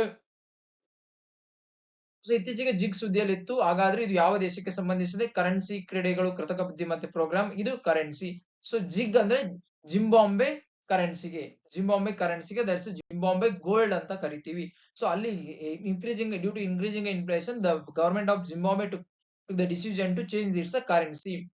so Zimbabwe ನೋಡ್ಬೇಕಂದ್ರೆ bordering countries are Zimbabwe, Zambia, Mozambique, South Africa, Botswana. So major river Zambezi river, creating iconic Victoria Falls, one of the world largest waterfalls, Limpopo River, Save River, Chimanimani Mountains and Motabo Hills. So ecological and world national parks. So vegetation and biodiversity, Savanna Forest, Kariba Dam Forest, Lake Kariba. So Chinoi Caves. So these Chinoi Caves are called as the Sleeping Pool. So 85 ವರ್ಷಕ್ಕಿಂತ ಹೆಚ್ಚಿನ ವೃದ್ಧ ಮತದಾರರು ಯಾವ ರಾಜ್ಯದಲ್ಲಿದ್ದಾರೆ? ಮಹಾರಾಷ್ಟ್ರ, ಉತ್ತರ ಪ್ರದೇಶ, ಬಿಹಾರ್, ತಮಿಳುನಾಡು. ಸರಿಯಾದ ಉತ್ತರ ಮಹಾರಾಷ್ಟ್ರದಲ್ಲಿದ್ದಾರೆ. So ಮಹಾರಾಷ್ಟ್ರದಲ್ಲಿ ನೋಡ್ಬೇಕಂದ್ರೆ ಒಟ್ಟು 13 ಲಕ್ಷ ಮತದಾರರು 85 ಅದಕ್ಕಿಂತ ಹೆಚ್ಚು ವಯಸ್ಸಿನವರಿದ್ದಾರೆ. ಉತ್ತರ ಪ್ರದೇಶದಲ್ಲಿ 10.4 ಲಕ್ಷ, ಬಿಹಾರದಲ್ಲಿ 6.6 ಲಕ್ಷ, ತಮಿಳುನಾಡಲ್ಲಿ 6.1 ಲಕ್ಷ. ಸೊ 85 ವರ್ಷ ಮತ್ತು ಅದಕ್ಕಿಂತ ಹೆಚ್ಚು ವಯಸ್ಸು ಒಟ್ಟು ಭಾರತದಲ್ಲಿ 81 ಲಕ್ಷ ಮತದಾರರಿದ್ದಾರೆ. ಅದರಲ್ಲಿ 58% ಮಹಿಳೆಯರು, 48% ಪುರುಷರಿದ್ದಾರೆ. ಸೊ ಈ ವರ್ಷ ಈ ಒಂದು ಎಲೆಕ್ಷನ್ ಕಮಿಷನ್ ಆಫ್ ಇಂಡಿಯಾ ಈ ಒಂದು ಹೊಸ ಪ್ರೊವಿಷನ್ ಅನ್ನು ಇಂಟ್ರೊಡ್ಯೂಸ್ ಮಾಡಿದೆ. ಯಾಕಂದ್ರೆ 85 ವರ್ಷ ಮೇಲ್ಪಟ್ಟ ಮತದಾರರಿಗೆ ಮತಗಟ್ಟೆಗೆ ಬಂದು ಮತದಾನ ಚಲಾವಣೆ ಮಾಡಲು ಕಷ್ಟವಾಗುತ್ತದೆ ಎಂಬ ಕಾರಣದಿಂದ ಮತ್ತು ಎಲೆಕ್ಷನ್ ಆಫ್ ಇಂಡಿಯಾ ಈ ಒಂದು ಮಾಡಿದೆ. ಸೊ ಇಷ್ಟ ಹೇಳ್ತಾ ಇವತ್ತಿನ ನಮ್ಮ ವೀಕ್ಲಿ ಕರೆಂಟ್ ಅಫೇರ್ಸ್ ಅನ್ನ ಮುಗಿಸ್ತಾ ಇದೀವಿ. ಏನಾದ್ರೂ ನಿಮಗೆ ಡೌಟ್ ಇದ್ದಲ್ಲಿ ಸೊ ಕಮೆಂಟ್ ಸೆಕ್ಷನ್ ಅಲ್ಲಿ ಕಮೆಂಟ್ ಮಾಡೋದನ್ನ ಮರಿಬೇಡಿ. ಹಾಗೆ ನಮ್ಮ ಯೂಟ್ಯೂಬ್ ಚಾನೆಲ್ ನ ಸಬ್ಸ್ಕ್ರೈಬ್ ಮಾಡೋದನ್ನ ಮರಿಬೇಡಿ. So thanks for watching our videos and don't forget to subscribe, don't forget to like, comment and share and don't forget to hit the bell icon. ಇಷ್ಟ ಹೇಳ್ತಾ ಇವತ್ತಿನ ನಮ್ಮ ವೀಕ್ಲಿ ಕರೆಂಟ್ ಅಫೇರ್ ಅಂದ್ರೆ March ತಿಂಗಳ 2ನೇ ವಾರದ ಕರೆಂಟ್ ಅಫೇರ್ಸ್ ಅನ್ನ ಮುಗಿಸ್ತಾ ಇವಿ. ಜೈ ಹಿಂದ್, ಜೈ ಕರ್ನಾಟಕ ಮಾತೆ. ಥ್ಯಾಂಕ್ ಯು, ಧನ್ಯವಾದಗಳು.